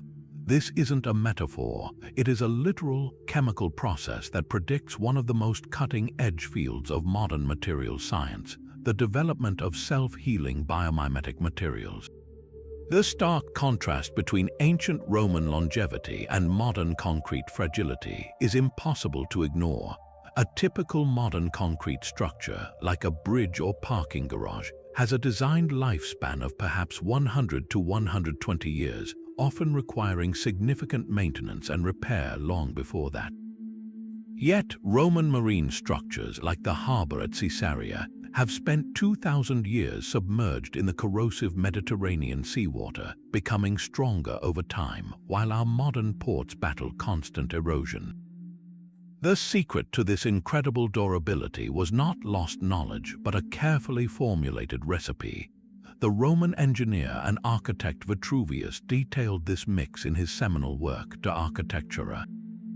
While we use a simple paste of Portland cement, water, and aggregate, the Romans added 2 crucial reactive ingredients: volcanic ash known as pozzolana and lumps of quicklime. For centuries, historians understood that pozzolana created a stronger binder, but the true magic of its self-healing property remained hidden until modern geologists and engineers put samples under advanced electron microscopes. The discovery was astonishing. When a tiny crack finally forms in Roman concrete, it doesn't mark the beginning of the end, it triggers the beginning of a repair. Water seeping into the crack interacts with the unused pockets of quicklime that were deliberately included in the original mix. This initiates a powerful chemical reaction, recrystallizing into calcium carbonate and other mineral phases that gradually fill the fracture from the inside out, effectively gluing the concrete back together. It's a built-in automatic repair system, a feature modern engineers can only dream of replicating with any reliability. This process is a brilliant form of biomimicry, though the Romans would not have used that term. They observed a natural principle the way a bone knits itself back together or a shell repairs a fracture, and through empirical experimentation, found a way to recreate that healing functionality in an inorganic material. They gave their concrete a kind of immune system, an ability to respond to injury and heal itself, vastly extending its functional life. This ancient innovation is the direct conceptual forerunner to the most advanced materials being developed in labs today. Modern researchers are creating self-healing polymers with embedded microcapsules that rupture to release a healing agent when stressed. They are developing bioconcrete that uses bacteria embedded in the mix. When water enters a crack, the bacteria awaken, consume a food source, and excrete calcite to seal the breach, a process that is almost a direct copy of the Roman method, just with biological middlemen. The implications of fully mastering this ancient technology are monumental for our future. Imagine infrastructure that can self-repair after an earthquake, dramatically increasing public safety and reducing the astronomical costs of reconstruction.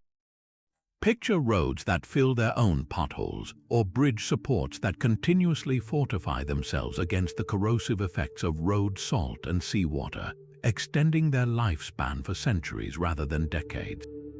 The Roman recipe offers a sustainable blueprint, potentially reducing the massive carbon footprint of the modern cement industry by creating structures that last so long they drastically reduce the need for new material production and transportation. The enduring lesson of Roman concrete is not just about a superior mix of ingredients, it's about a superior philosophy of engineering. The Romans didn't just build for their own time, they built for eternity. They understood that true strength isn't just resistance, but resilience, the capacity to adapt, respond, and recover from damage. In their volcanic ash and lumps of lime, we find a prophecy of a future where our built environment is not static and brittle, but dynamic and alive, capable of enduring alongside us, quietly healing its own wounds just as the Pantheon has done for nearly 2,000 years. After marveling at the self-healing stone of Rome, we turn now from the tangible to the theoretical, from a concrete recipe to a concept that is arguably the most fundamental and universal law governing our reality. While the ancients built monuments to last for eternity, their greatest philosophers were simultaneously unraveling a profound truth about the nature of existence itself, that nothing truly lasts. In the twilight of the classical world, as the great libraries smoldered and the Roman Empire fractured, a Neoplatonist philosopher named Simplicius of Cilicia sat down to write exhaustive commentaries on the works of Aristotle. His goal was to preserve a dying world's knowledge. Within these dense, scholarly texts lies a philosophical idea that transcends its time, a powerful intuition about the universe that would not find its scientific language for over 1,000 years.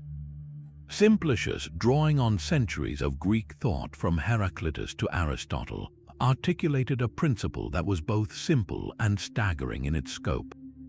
He proposed that the cosmos is not a static, finished creation, but is instead in a state of perpetual, cyclical flux.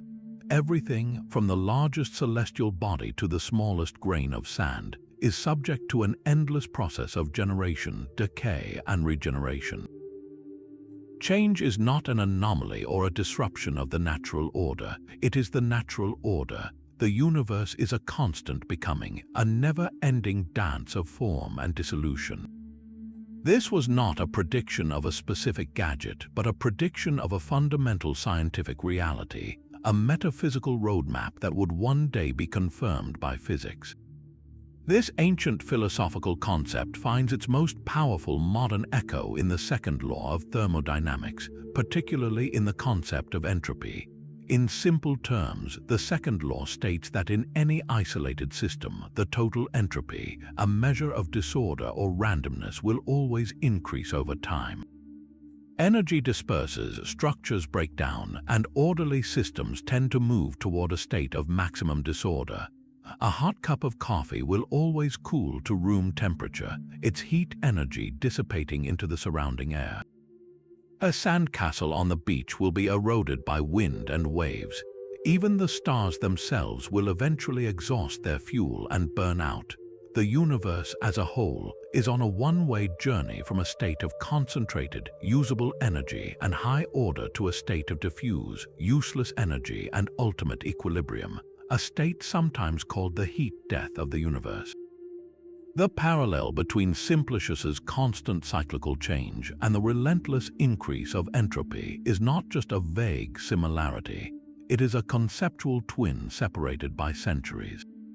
The philosopher's generation and decay is the scientist's move toward disorder. Both frameworks describe a universe that is fundamentally dynamic and irrevocably headed in a specific direction.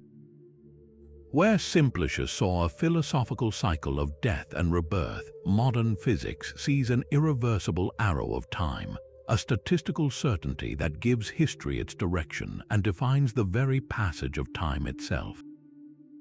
The ancient intuition that the only constant is change is, in the language of modern science, a perfect description of a universe governed by thermodynamic law. Yet there is a beautiful and crucial nuance where the ancient and modern views diverge and then poetically realign. The second law paints a seemingly bleak, entropic fate for the universe.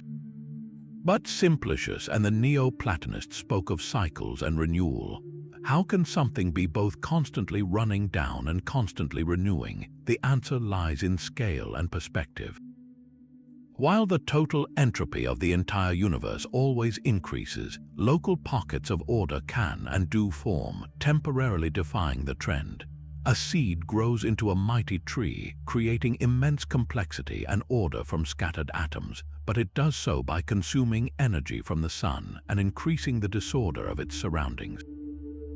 A civilization builds a magnificent city, a stunningly complex feat of organization, but it burns fuel and creates waste in the process.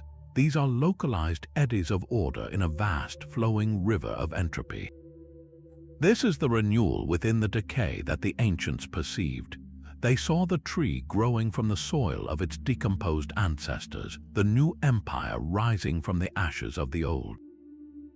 They understood that creation is inextricably linked to destruction, that every new beginning comes from some other beginning's end. Their cyclical view captures the local, observable reality of rebirth, while the second law describes the ultimate, global reality of the system as a whole. Together, they form a complete picture, a universe sliding inexorably toward a final equilibrium, but brimming with temporary, brilliant, and beautiful pockets of order that fight the good fight against chaos. Each one a testament to the dynamic, creative, and yes, entropic process that Simplicius so presciently called the constant of change.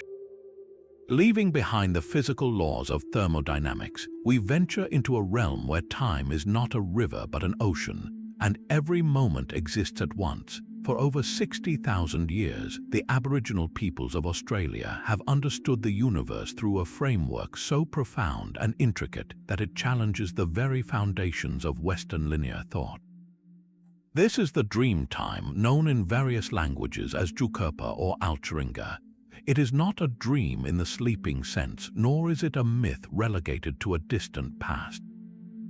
It is a sacred era of creation, a dimension of reality where the ancestral beings, the creator spirits of the animals, plants, and natural forces, emerged from a formless void and moved across the landscape, singing it into existence.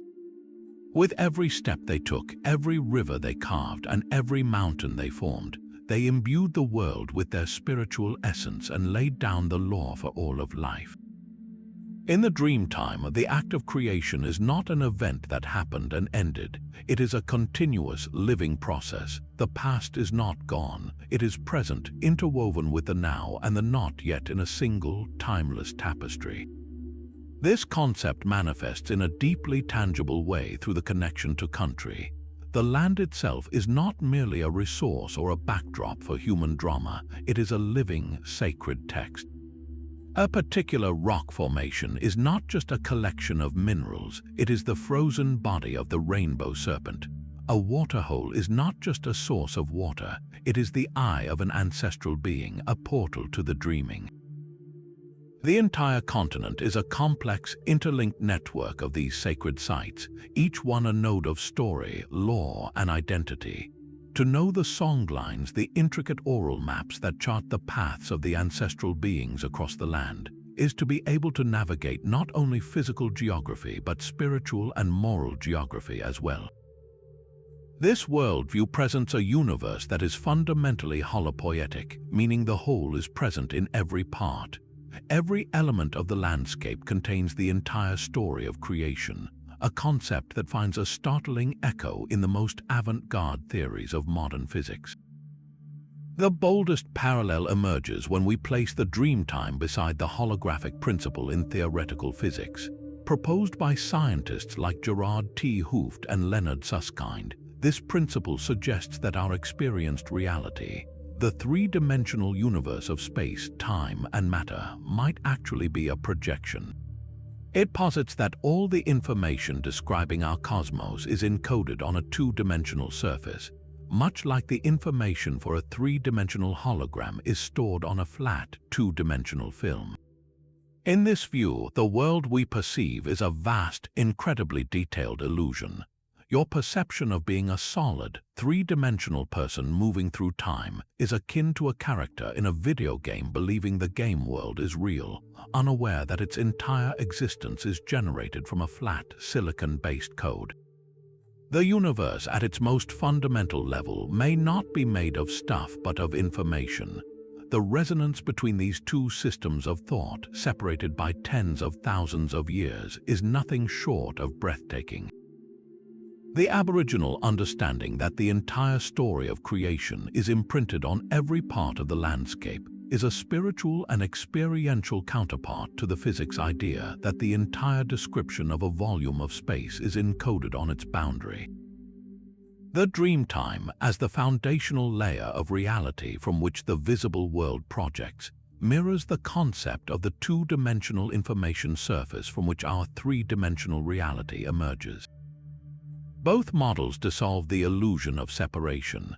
In the Dreamtime, every person, rock, and animal is intrinsically linked because they share the same ancestral source. In the holographic universe, every particle is entangled because it arises from the same underlying informational fabric. Both present a reality that is deeply interconnected, relational, and participatory. This is not to say that ancient Aboriginal elders were doing theoretical physics. Their wisdom is cosmological, spiritual, and legal, born from deep observation and ceremony sustained over millennia. Yet, their intuitive understanding of a conscious, information-based, and holistic universe represents a different path to a profound truth, a truth that our own science, after centuries of reductionism and materialism, is only now beginning to approach.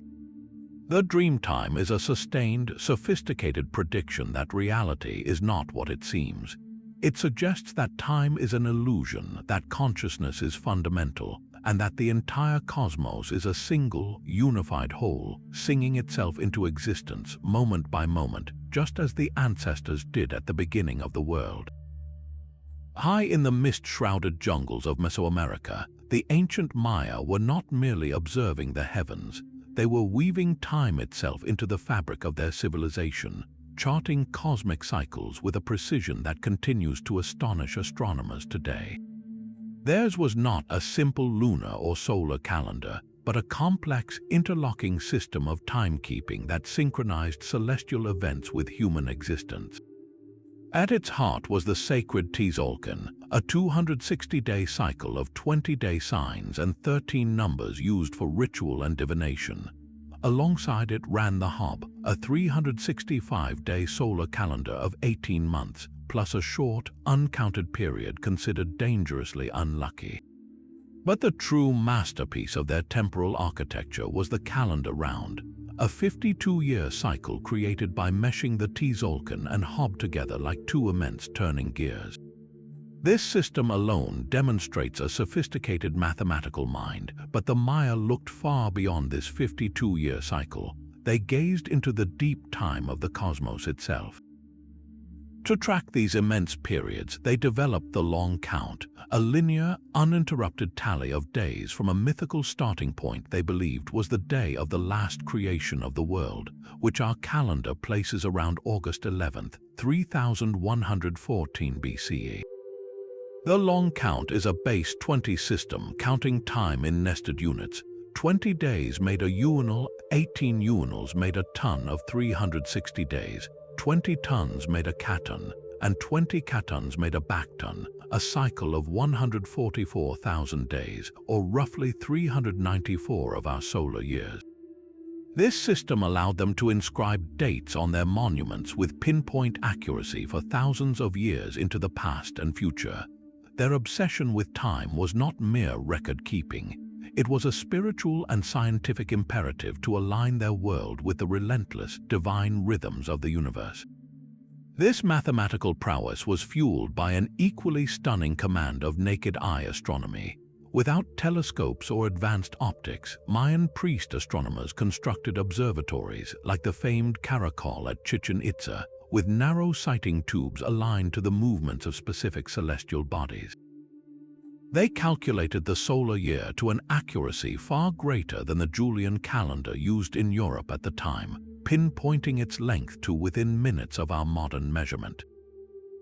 They tracked the complex 584-day synodic cycle of Venus with such precision that their predictions of its appearances as the morning and evening star were reliable for centuries. They could predict solar and lunar eclipses, understanding the patterns of their recurrence with incredible skill. Their codices are filled with tables that functioned as astronomical almanacs, allowing them to forecast celestial events with the confidence of modern scientists running a computer model. This brings us to the most famous and misunderstood element of the long count, the end of the 13th Bakton, which fell on December 21, 2012.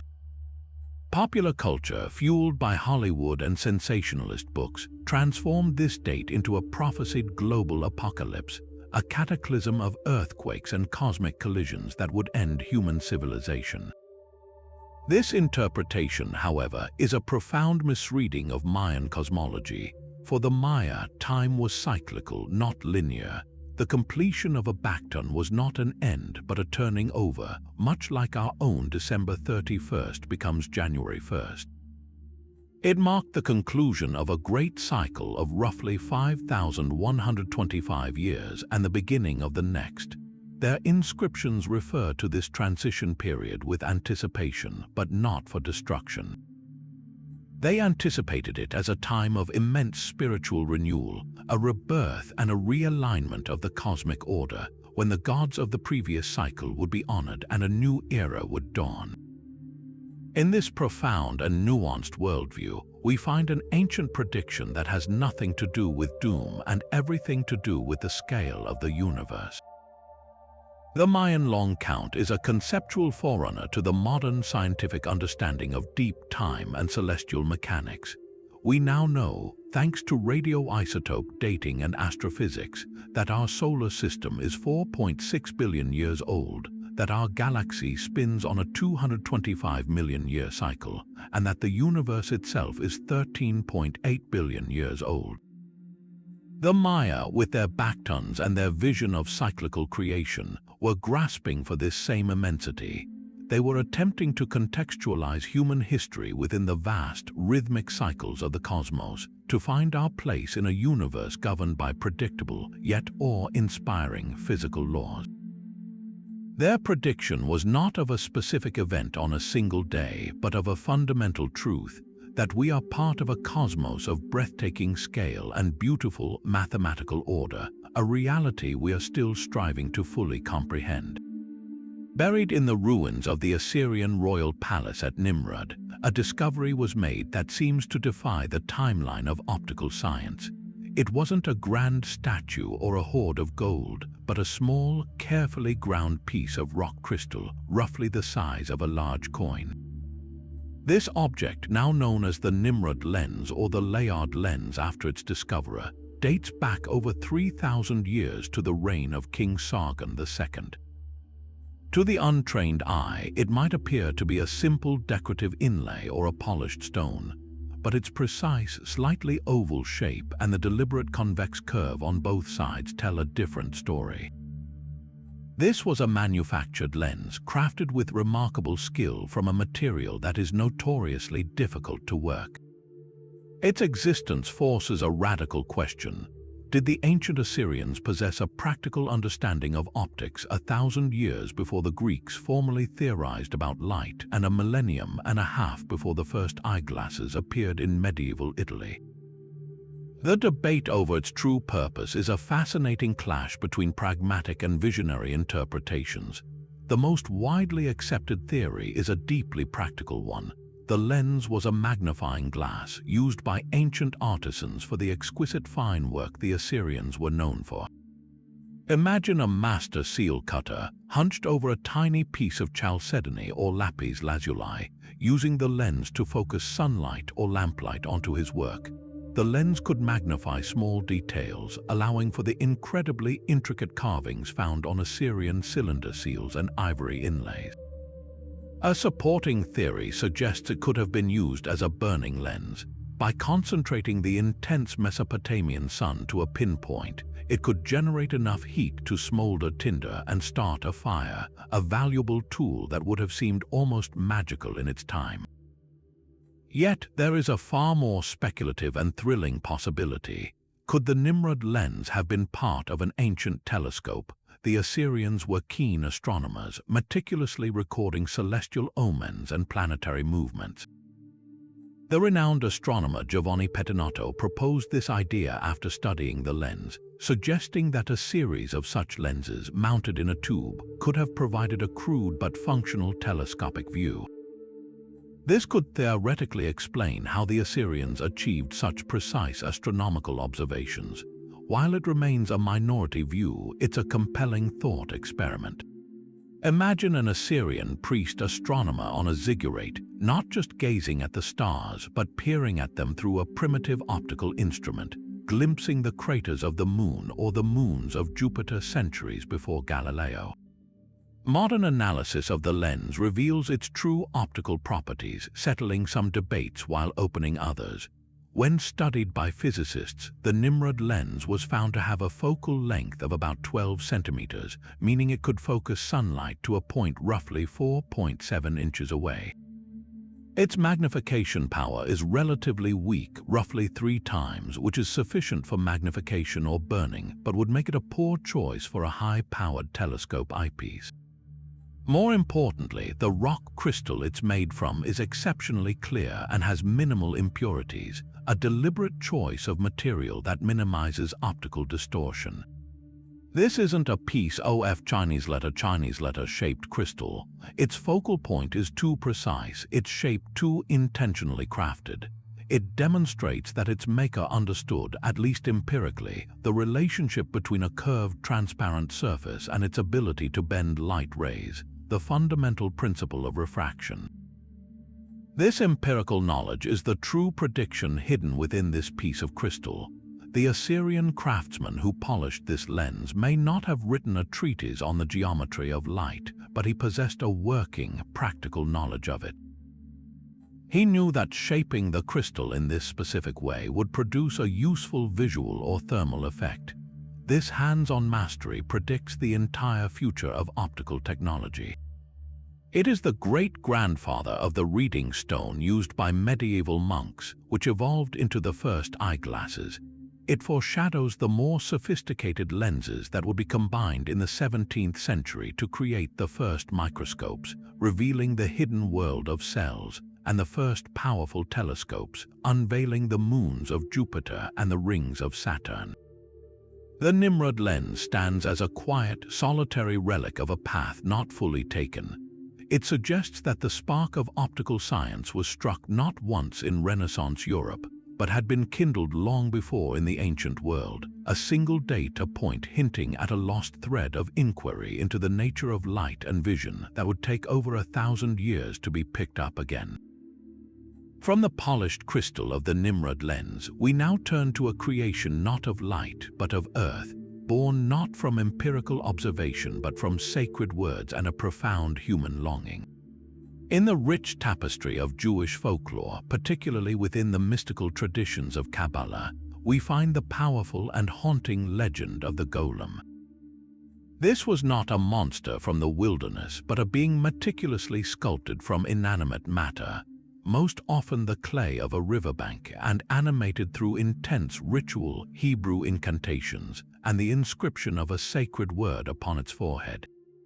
The most famous of these stories centers on Rabbi Judah Loew ben Bezalel of 16th century Prague, who is said to have fashioned a golem from the clay of the Vltava River to defend the Jewish ghetto from violent pogroms. This creature, once brought to life, was a perfect servant, an unstoppable protector, performing its duties with immense strength and unwavering obedience. It was the ultimate tool, a synthetic life form created to solve a dire human problem. Yet, the legend never ends with the golem's successful service. Its story is always a cautionary tale, a narrative that quickly spirals from triumph into terror. The golem, lacking a soul and operating on pure, literal instruction, cannot understand nuance, mercy, or context. In some versions, it follows its commands too perfectly, becoming violently overzealous in its duties. In others, it simply grows larger and more powerful each day, its strength becoming uncontrollable. The most common tragic ending involves the golem running amok, threatening the very community it was built to protect, forcing its creator to ultimately deactivate it. This is achieved by reversing the animating ritual, often by erasing the first letter of the word emet, truth, from its forehead, leaving the word met, death. The once powerful being then crumbles back into lifeless clay, its brief existence leaving behind a trail of awe, fear, and profound ethical questions. This ancient narrative is a stunningly precise prototype for our modern stories of artificial life and intelligence. The golem is the direct literary and philosophical ancestor of Mary Shelley's Frankenstein's monster, another being assembled from inanimate matter and imbued with a terrible, misunderstood life that ultimately turns on its creator. It is the forerunner to the obedient yet unsettling robotic servants in Karel Čapek's play RUR, which actually introduced the word robot to the world, derived from the Czech word for forced labor. And it is the clear precursor to every story about artificial intelligence we see today, from the calm, logical HAL 9000 in 2001, A Space Odyssey, to the synthetic hosts in Westworld who gain sentience and revolt. Each of these modern tales replays the same core drama first explored in the golem myth. The moment the creation escapes the control of the creator, when the tool evolves beyond its programmed purpose. But the legend's true predictive power lies not in its plot, but in the deep ethical and philosophical dilemmas it forces us to confront. The act of creating the golem was not taken lightly. It was considered a dangerous spiritual undertaking on par with the divine act of creation itself. Jewish mysticism held that a human who successfully created a golem was mimicking God's creation of Adam, but crucially, their creation was a flawed, soulless imitation. This draws a direct line to our modern debates about playing God through genetic engineering, cloning, and artificial intelligence. The golem myth asks the same questions we are asking today. do we have the wisdom to control what we have the power to create? What responsibilities do we bear for the consciousness, however limited, that we might spark into existence?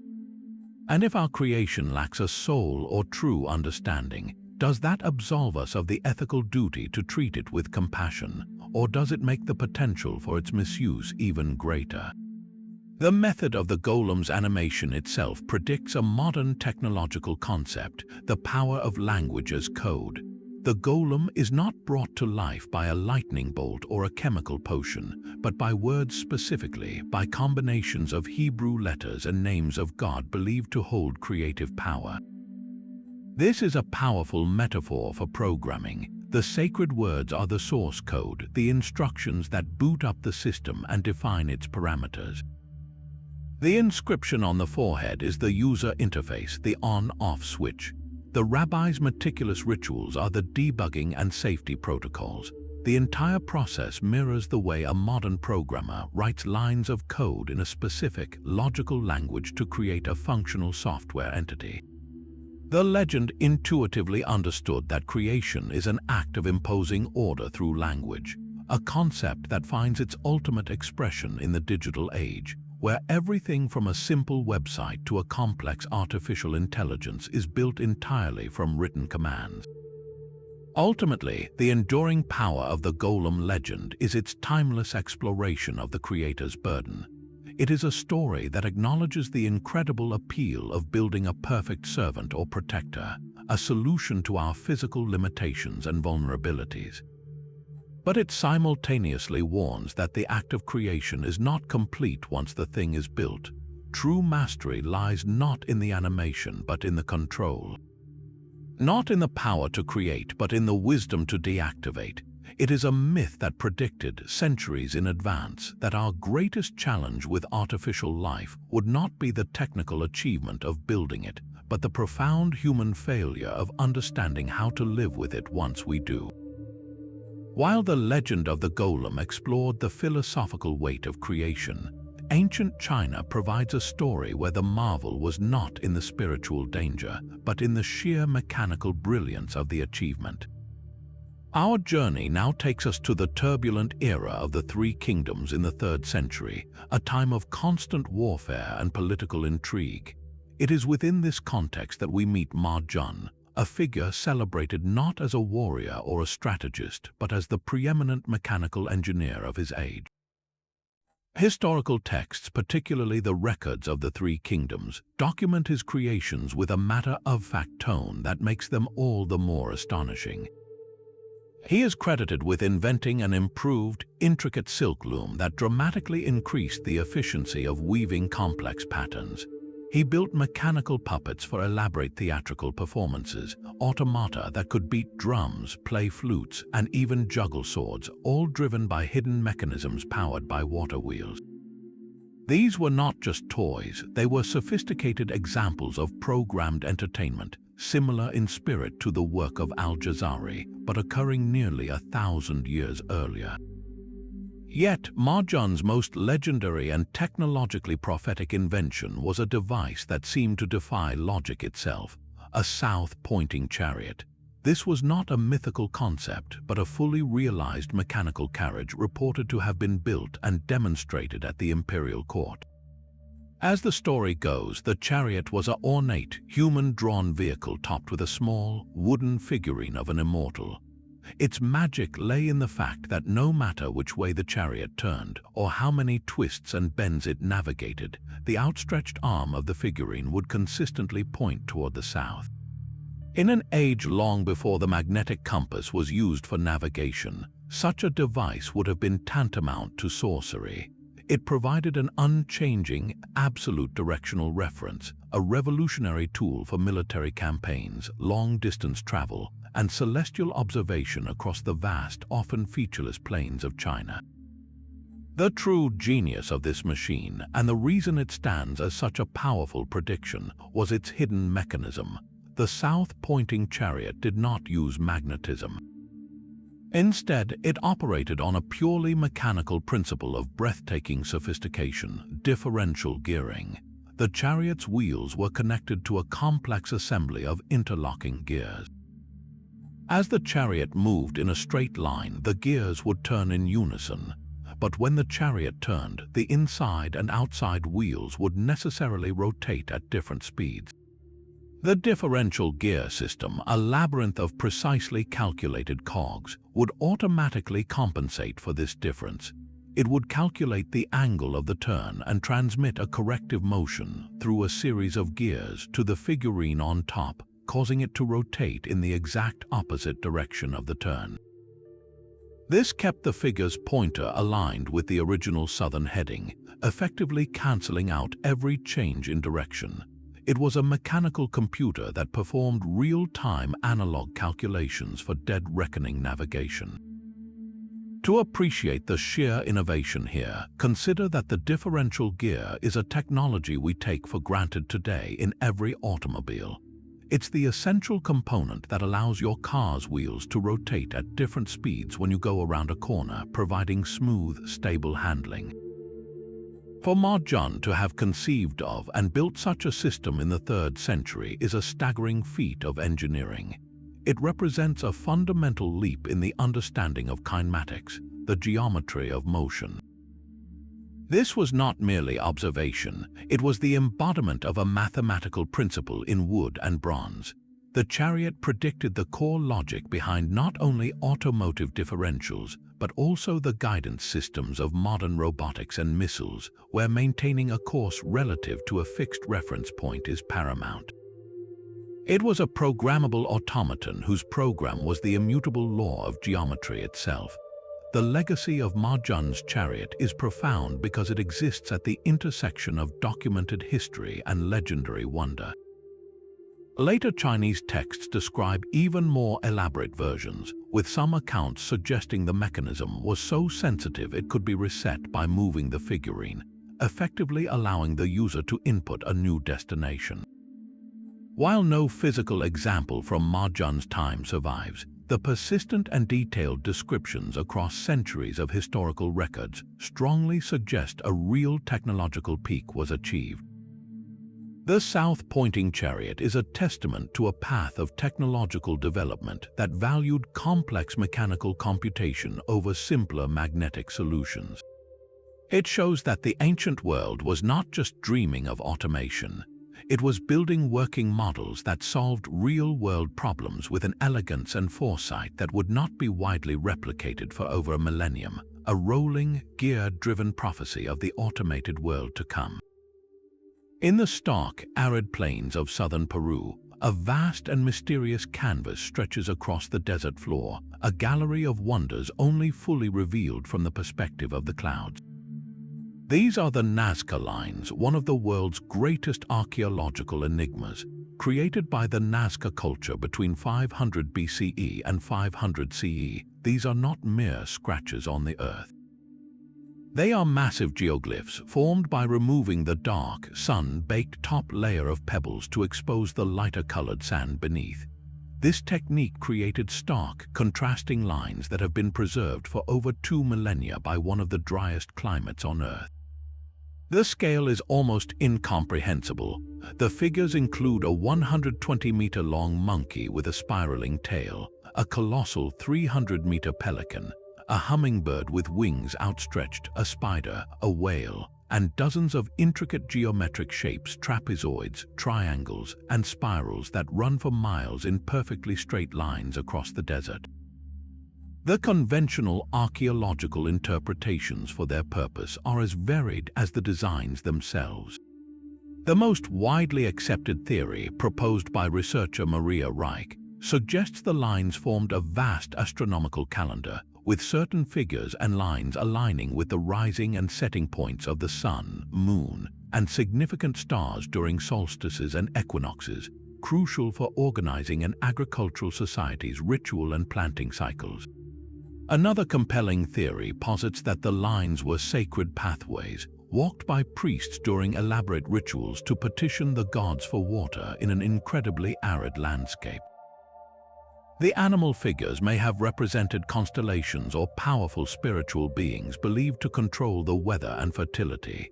The straight lines, some of which lead to ancient water sources, support this idea of them being ceremonial routes connecting the people to the life-giving forces of nature. Yet there is a theory that pushes beyond earthly rituals into a realm that feels startlingly modern. Given that the full majesty and precise form of these glyphs are only visible from a significant altitude far above the ground, some researchers have proposed they were intended as messages for aerial viewers. In an age of powered flight, this idea seems prophetic. We now create our own massive, temporary geoglyphs for aerial viewers every day. From the vast logos mowed into baseball fields to the giant product mascots painted on building rooftops for airline passengers to see, to the intricate designs of crop circles, whether man-made or otherwise, the concept of crafting an image meant solely for an overhead perspective is a cornerstone of modern advertising and spectacle. The Nazca lines in this view become ancient precursors to this very concept, a 2,000-year-old billboard etched into the desert. This leads to the most profound and speculative interpretation of all. If the glyphs were meant to be seen from the sky, who was the intended audience? With no evidence the Nazca themselves had any technology for flight, the audience must have been non-human. Some theories point to the gods themselves, suggesting the lines were a form of prayer so immense and permanent that the deities in the heavens could not possibly miss them. But another, more extravagant theory, popularized by figures like Erich von Däniken, suggests the audience was extraterrestrial. In this controversial view, the lines could have been landing markers, navigational aids, or messages of welcome for visiting alien spacecraft. While this idea is overwhelmingly rejected by mainstream archaeology due to a complete lack of evidence, it persists in the cultural imagination because it taps into a deeper, more universal concept the Nazca lines powerfully predict: the desire to communicate with an intelligence beyond our own across a vast gulf of time, technology, or space. This transforms the Nazca lines from a ritual object into a potential communication device on a planetary scale. They become an ancient, permanent SETI message, the search for extraterrestrial intelligence. Modern projects like the Arecibo message, beamed toward a star cluster in 1974, or the engraved plaques on the Pioneer and Voyager probes, are all attempts to send a message to a future or alien audience. They use universal concepts like mathematics and physics to convey information about who we are. The Nazca, by creating immense, durable, and iconic shapes, may have been attempting a similar feat. They were using the most permanent medium they had, the desert itself, to send a message into the future or to the heavens, a timeless signal stating, "We are here." Whether the audience was gods, ancestors, or star travelers, the underlying human impulse is the same: a deep, abiding need to be seen, to be remembered, and to connect with something greater than ourselves, leaving a mark so large it can only be understood from a perspective we ourselves could not yet reach. High atop the Acropolis of the ancient city of Cumae in Italy, perched at the mouth of a cavernous grotto, a figure of immense power and terrifying mystery delivered truths from beyond the veil of time. She was the Sibyl, the prophetic priestess of Apollo, a woman chosen by the god to serve as his mortal mouthpiece. Those who sought her counsel, from humble farmers to the most powerful generals of Rome, would climb the sacred path to her cave, bringing offerings and a single, burning question about their fate. Her prophecies were not delivered in clear, declarative sentences.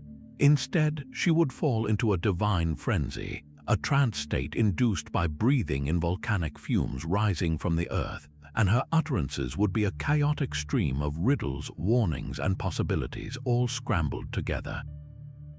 These divine fragments were then meticulously transcribed by attending priests onto something delicate and perishable, oak leaves. The seekers would then have to carefully gather these scattered leaves, trying to piece together a coherent message from the jumble before a gust of wind could blow their future into irrecoverable disarray. This act of receiving, recording, and retrieving the prophecies presents a stunningly sophisticated conceptual model for information management. The cave itself was seen as the gateway, the input terminal where a query, a petitioner's question, was submitted. The Sibyl's trance was the processing phase where a vast, unseen network of divine knowledge was accessed. The scattered oak leaves were the raw, unstructured data output, a torrent of information that was true but useless in its disordered state. The final, crucial step was the human effort of collation and interpretation, of sorting through the data to find the specific, relevant prediction. This entire ritual mirrors the fundamental architecture of a modern search engine. You input your query into the search bar, the algorithm scours an almost unimaginably vast index of the internet, and it returns a ranked list of results that you must then interpret to find the answer you need. The Sibyl's Cave was an ancient biological prototype of this very system. The legend deepens with the fate of these prophecies. It was said that one of the Sibyls, perhaps from Cumae, offered 9 books of these collected prophecies, known as the Sibylline books, to the last king of Rome, Tarquinius Superbus.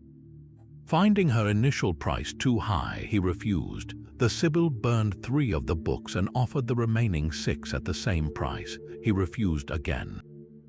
She burned 3 more and offered the final 3, again for the original sum. Alarmed by this display, Tarquinius finally relented and purchased the 3 surviving books at the price of 9. These volumes were then kept under guard in the Temple of Jupiter on the Capitoline Hill in Rome, accessible only to a special college of priests. In times of great crisis, a plague, a military defeat, an omen, the Roman Senate would order these priests to consult the books. Their task was not to read them cover to cover, but to search through them for a specific ritual or prophecy that could avert the disaster. This was not casual reading, it was a targeted data retrieval operation. This system is a breathtakingly clear prediction of a centralized database. The Sibylline books were a curated, sacred collection of all potential futures and their prescribed remedies, a read-only repository of fate.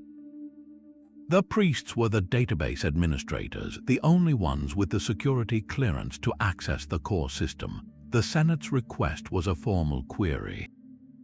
The priest's search through the texts was the execution of that query, sifting through structured but complex data to return a specific result, a ritual to perform, a god to appease, a warning to heed. The entire process was governed by strict protocol, much like how access to a secure server is managed today. The loss of the original books to a fire in 83 BCE was treated as a catastrophic date, a loss event, a crash of the empire's most important prognosticative hard drive, prompting a centuries-long effort to recollect and recompile prophetic verses from across the known world to rebuild the database. What the Sibylline tradition understood intuitively was a problem we now grapple with digitally: the challenge of information overload and the necessity of intelligent search. The value was not in the sheer volume of data. The Sibyl produced too much, and the books contained countless possibilities, but in the ability to filter, find, and apply the one correct piece of information at the precise moment it was needed. This is the very essence of modern data science. We are no longer awed by our ability to store information. We are challenged by our ability to find meaning within it. The ancient priests, meticulously scanning their scrolls for a passage that mentioned a specific omen, were performing a manual, human-powered version of what Google's algorithms do billions of times a day. They were searching a vast dataset for a pattern match. The Sibyl's legacy is not just one of prophecy, but of information theory itself, a 2,000-year-old premonition that the greatest power would belong not to those who merely possess knowledge, but to those who can successfully navigate it. But long before the gears of the programmable orchestra or the self-correcting chariot, in the bustling, intellectually vibrant city of Alexandria under Roman rule, a single genius was already bringing the future to life in his workshop. Here in the 1st century, an engineer and mathematician named Heron, also known as Hero, was not writing prophecies or crafting myths. He was building working machines so advanced, so clever in their execution, that they would not be rivaled for over a millennium. His published work, the Pneumatica, is a detailed catalogue of inventions that reads less like an ancient scroll and more like the patent filings of a time traveler. Heron's creations were practical applications of basic physics, harnessing the power of air, water, and fire to create the world's first true automatons and automated systems, predicting the core principles behind everything from modern vending machines to automatic doors. Perhaps the most theatrically brilliant of his inventions was the system he designed for automatically opening the doors of a temple. Imagine a group of pilgrims arriving at a sacred site. As they light a fire on the altar, they are performing a common religious rite, but in Heron's temple, this act triggers a miracle. Unbeknownst to them, the altar fire is heating a sealed pot of water hidden below a basic boiler. As the water heats, it turns to steam, dramatically increasing the air pressure inside the pot. This pressurized air is then forced through a pipe into a large container. Inside this container, the air pressure pushes down on water, displacing it. This water then flows, driven by the air pressure, into a bucket suspended by a rope and pulley system. As the bucket becomes heavier with the incoming water, its weight pulls on the ropes, which are cleverly connected to the axles of the massive temple doors. Slowly, and with what would have seemed like divine power, the great doors swing open, seemingly of their own volition, revealing the inner sanctum to the awestruck worshippers. Once the fire died down and the air cooled, the process would reverse and the doors would gently close. This was a fully functional, steam-powered pneumatic automation, a direct ancestor of the systems that now open our supermarket doors, all powered by the simple, brilliant application of thermal expansion and pressure. Heron's mind seemed endlessly inventive when it came to these self-regulating systems. He designed a self-trimming oil lamp, a device that solved a common, tedious household chore. His lamp featured a reservoir of oil connected to the main dish of the lamp. As the oil in the dish was consumed by the flame, the level would drop. This triggered a clever float valve, much like the ballcock in a modern toilet tank. The float would drop with the oil level, opening a valve that allowed more oil to flow from the reservoir into the dish, maintaining a perfectly constant fuel level and ensuring a steady, clean burn without any need for human adjustment. It was an ancient feedback loop, a primitive form of the automated control systems that now manage everything from a building's temperature to the cruise control in a car. Yet his most famous and enduring invention, the one that feels most familiar to us today, is his coin-operated vending machine. Heron designed a device to dispense a measured amount of holy water at a temple, solving a practical problem of rationing a sacred commodity. A worshipper would insert a special 5 drachma coin into a slot on the top of the machine. The coin would fall onto a small, delicately balanced pan connected to a lever. The weight of the coin would tilt the pan, which in turn pulled a plug from a sealed container of holy water. The water would then flow out of a spout into a waiting vessel. But here was the true genius. The pan was designed like a seesaw. Once the water flowed out, the coin would slide off the pan, its weight now removed. This caused the counterweight on the other end of the lever to snap back into place, immediately pushing the plug back into the container and stopping the flow of water. Every user received an exact, identical amount of water for their identical coin. This machine is the undeniable ancestor of every soda can dispenser, every snack machine, every self-service kiosk that defines our modern retail landscape. Heron had mechanized the entire concept of a commercial transaction, automating the exchange of currency for goods with flawless precision. What separates Heron's work from simple novelty is the profound conceptual leap it represents. He wasn't just building clever toys, he was creating machines that could perform a function without continuous human intervention. They responded to an external stimulus, a coin, a flame, a button, and executed a pre-programmed series of actions to achieve a desired outcome.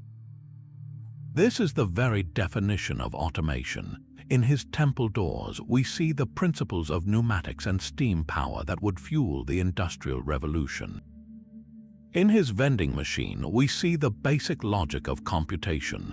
An input leads to a processed output. Heron of Alexandria demonstrated that the ancient world wasn't just dreaming of an automated future. In his workshop, using gears, water, and air, that future was already here, waiting in plain sight for the world to finally catch up. But beyond the steam-powered automata of Heron's Alexandria, we find a prediction that moves from mechanical automation to the very nature of reality itself. It does not come from a sun-baked desert or a royal library, but from the misty hills and deep forests of the ancient Celtic world. Here, the barriers between the world of the living and the realm of spirits were believed to be thin, permeable. The most captivating concept in this rich tradition is that of the otherworld, known by many names: Tyr na and Og, the land of youth; Anon, the Welsh realm of the dead; or the Shia, the magnificent halls within the ancient burial mound.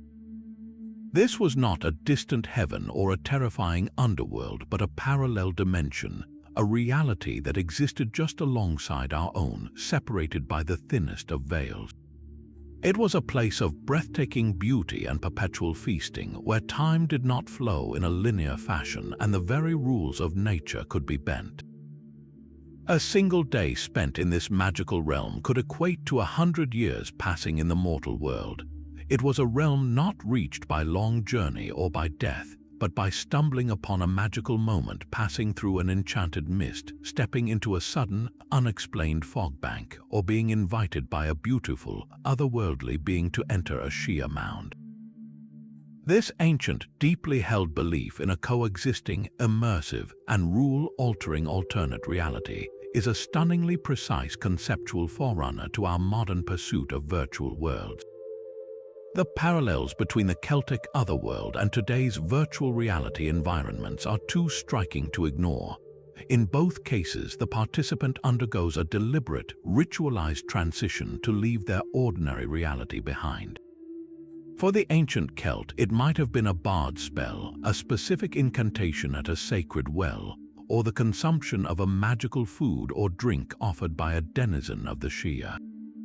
For us, it is the ritual of putting on a headset, holding the controllers, and booting up the software. This act is our modern incantation. The headset is our gateway, our technological Shia mound. Once the transition is complete, the user is no longer in their living room. They are utterly immersed in a constructed reality that operates by its own internal logic and physics. In a VR game, you might wield magic, fly, or reshape the environment with a gesture abilities that directly mirror the legendary malleability of the otherworld, where thoughts could manifest and the landscape responded to desire. Perhaps the most profound parallel lies in the fundamental promise of both experiences, a form of profound escapism and the expansion of human experience. The ancient tales are filled with heroes like Oisin or Bran Mac Febail, who are invited to the otherworld to escape the hardships, tedium, or sorrows of their mortal lives.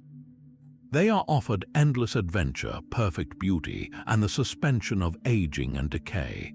This is the very same allure that drives the development of the metaverse and sophisticated VR platforms today. They offer an escape from the physical and social constraints of our world, a chance to be someone else, to explore impossible geographies, and to experience narratives and sensations that are unattainable in our baseline reality. The Otherworld was the ultimate fantasy role-playing game, a realm where one could reset their identity and their limitations. This ancient concept pushes beyond mere entertainment, touching on a deep, philosophical question about the nature of consciousness and reality. The Celtic bards and seers who spoke of the otherworld were grappling with the idea that what we perceive as reality is not the only reality. They were intuiting that consciousness might not be tethered solely to the physical body, but could be projected into or perceive other dimensions of existence. This is a notion that finds a curious echo in the modern simulation hypothesis. the theory that our entire universe might be an incredibly advanced digital construct. The ancient Celts, with their stories of stepping through a veil into a crafted realm of magic and altered time, predicted a core human desire to not just tell stories about other worlds, but to technologically engineer the means to actually step into them, to experience presence in a reality of our own design.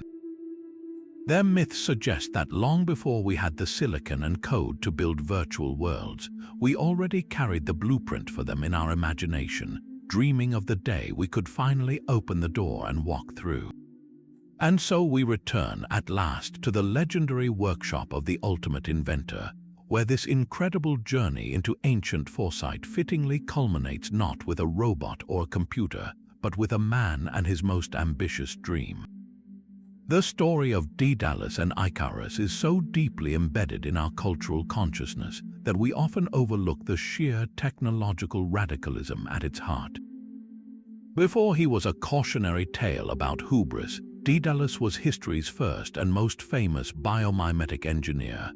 Trapped in his own architectural masterpiece, the inescapable labyrinth of Crete, his mind sought freedom not through magic or divine intervention, but through meticulous, empirical observation of the natural world. He looked to the sky, to the birds effortlessly riding the thermals, and he asked the fundamental question that would drive all future aviation: how do they do that? His process, as detailed in the ancient texts, is a perfect blueprint for the modern scientific method applied to engineering. He didn't just dream of flight, he reverse engineered it. He studied the anatomy of wings, the structure of feathers, and the mechanics of avian flight. He then gathered his materials, feathers of varying sizes, strong threads for ligaments, and beeswax as a malleable, strong adhesive, and began his construction. He carefully graded the feathers from smallest to largest, replicating the airfoil shape of a natural wing, understanding intuitively that this design was crucial for generating lift. He fastened them to a central frame, likely of wood, creating a wearable, articulated apparatus. His final instruction to Icarus was not a mystical warning, but a critical operational parameter based on his material science: fly the middle course. Avoid the sea, whose moisture would ruin the wing's integrity, and avoid the sun, whose heat would exceed the melting point of the wax adhesive. This was a man who understood the performance limits of his prototype with the precision of a modern flight test engineer. This ancient myth is the foundational text for biomimicry, a field that has become one of the most revolutionary forces in modern design. Daedalus's core insight, that nature holds the blueprints for solving complex human problems, is now a guiding principle in laboratories and design studios across the globe. We see it in the development of super-hydrophobic materials inspired by the microstructure of lotus leaves, which cause water to bead up and roll off, taking dirt with it. We see it in the front-end design of Japan's Shinkansen bullet train, which was modeled after the sleek, aerodynamic shape of a kingfisher's beak to eliminate the sonic boom it created when exiting tunnels. The study of termite mounds, which maintain a constant, cool internal temperature despite extreme external heat, has inspired entirely new approaches to energy-efficient building ventilation that requires no air conditioning at all. Perhaps the most Daedalian field of all is modern robotics, where engineers are increasingly looking to the animal kingdom for solutions to problems of mobility and agility. Boston Dynamics, for instance, famously modeled their Spot robot on the biomechanics of a dog, allowing it to navigate complex, uneven terrain with a stable, four-legged gait that is far more efficient than wheels or treads in many environments. Other researchers are developing robotic arms that mimic the flexible, powerful, and precise movement of an elephant's trunk, creating machines capable of handling delicate objects in unpredictable settings.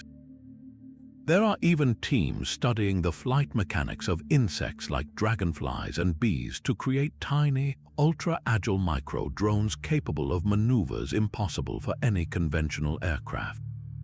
Each of these projects begins with the same simple, powerful act perfected by Daedalus: observing a master of the craft in the natural world and asking, how can I learn from that? The eternal power of the Icarus myth, however, lies in its tragic, necessary warning. Icarus's fatal flight is not a condemnation of the invention itself, but a profound lesson in respecting the constraints of the natural systems we seek to emulate. Daedalus understood the physics. Icarus was seduced by the sensation. He represents the danger of unchecked ambition without a corresponding depth of understanding. This ethical dimension is more critical today than ever, as we enter a new golden age of biomimetic engineering, pushing into genetic manipulation and synthetic biology. The myth reminds us that our power to imitate and even improve upon nature comes with immense responsibility. We can engineer bacteria to consume plastic or produce life-saving medicines, but we must do so with a cautious understanding of the potential ecological ripple effects, our own version of avoiding the sun's destructive heat. The story of Daedalus and Icarus, therefore, is a complete package. It gives us the inspirational spark of innovation, the methodological blueprint for achieving it, and the timeless human warning to temper our brilliance with wisdom. It is a 3,000-year-old prediction that our greatest technological leaps would not be about conquering nature, but about learning to listen to it.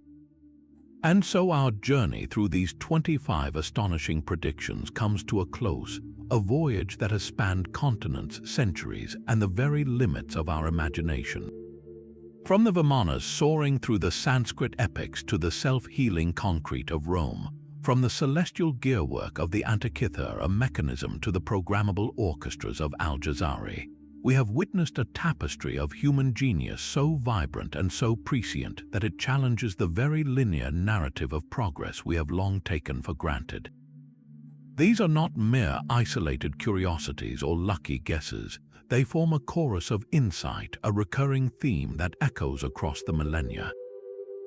It is the undeniable signature of human ingenuity, a drive to look at the world not just for what it is, but for what it could be, to observe the flight of a bird and dream of the sky, to feel the tremors of the earth and conceive of an instrument to measure them, to gaze at the stars and chart their cycles with breathtaking precision. As we reflect on this incredible tapestry, we are left with a profound and haunting question: what are we truly witnessing here? Are these stories and artifacts simply incredible coincidences, cases where the boundless human imagination just happened to stumble upon concepts that would only be realized thousands of years later? Or are they, as some theorists suggest, fragmented evidence of a lost age, a forgotten chapter in human history where advanced knowledge was achieved only to be wiped away by catastrophe, its remnants surviving only as myth and legend? Perhaps there is a third, even more intriguing possibility. Could this be evidence of a universal human consciousness, a shared wellspring of intuition and creativity that allows different cultures, entirely disconnected from one another, to arrive at strikingly similar visions of the future? It is the same creative spark that inspired the legend of Talos and now fuels our debates on artificial intelligence, the same drive that built Heron's vending machine and now fills our lives with automation. This suggests that the future is not something we simply invent, but something we are perpetually remembering, dreaming into existence across generations.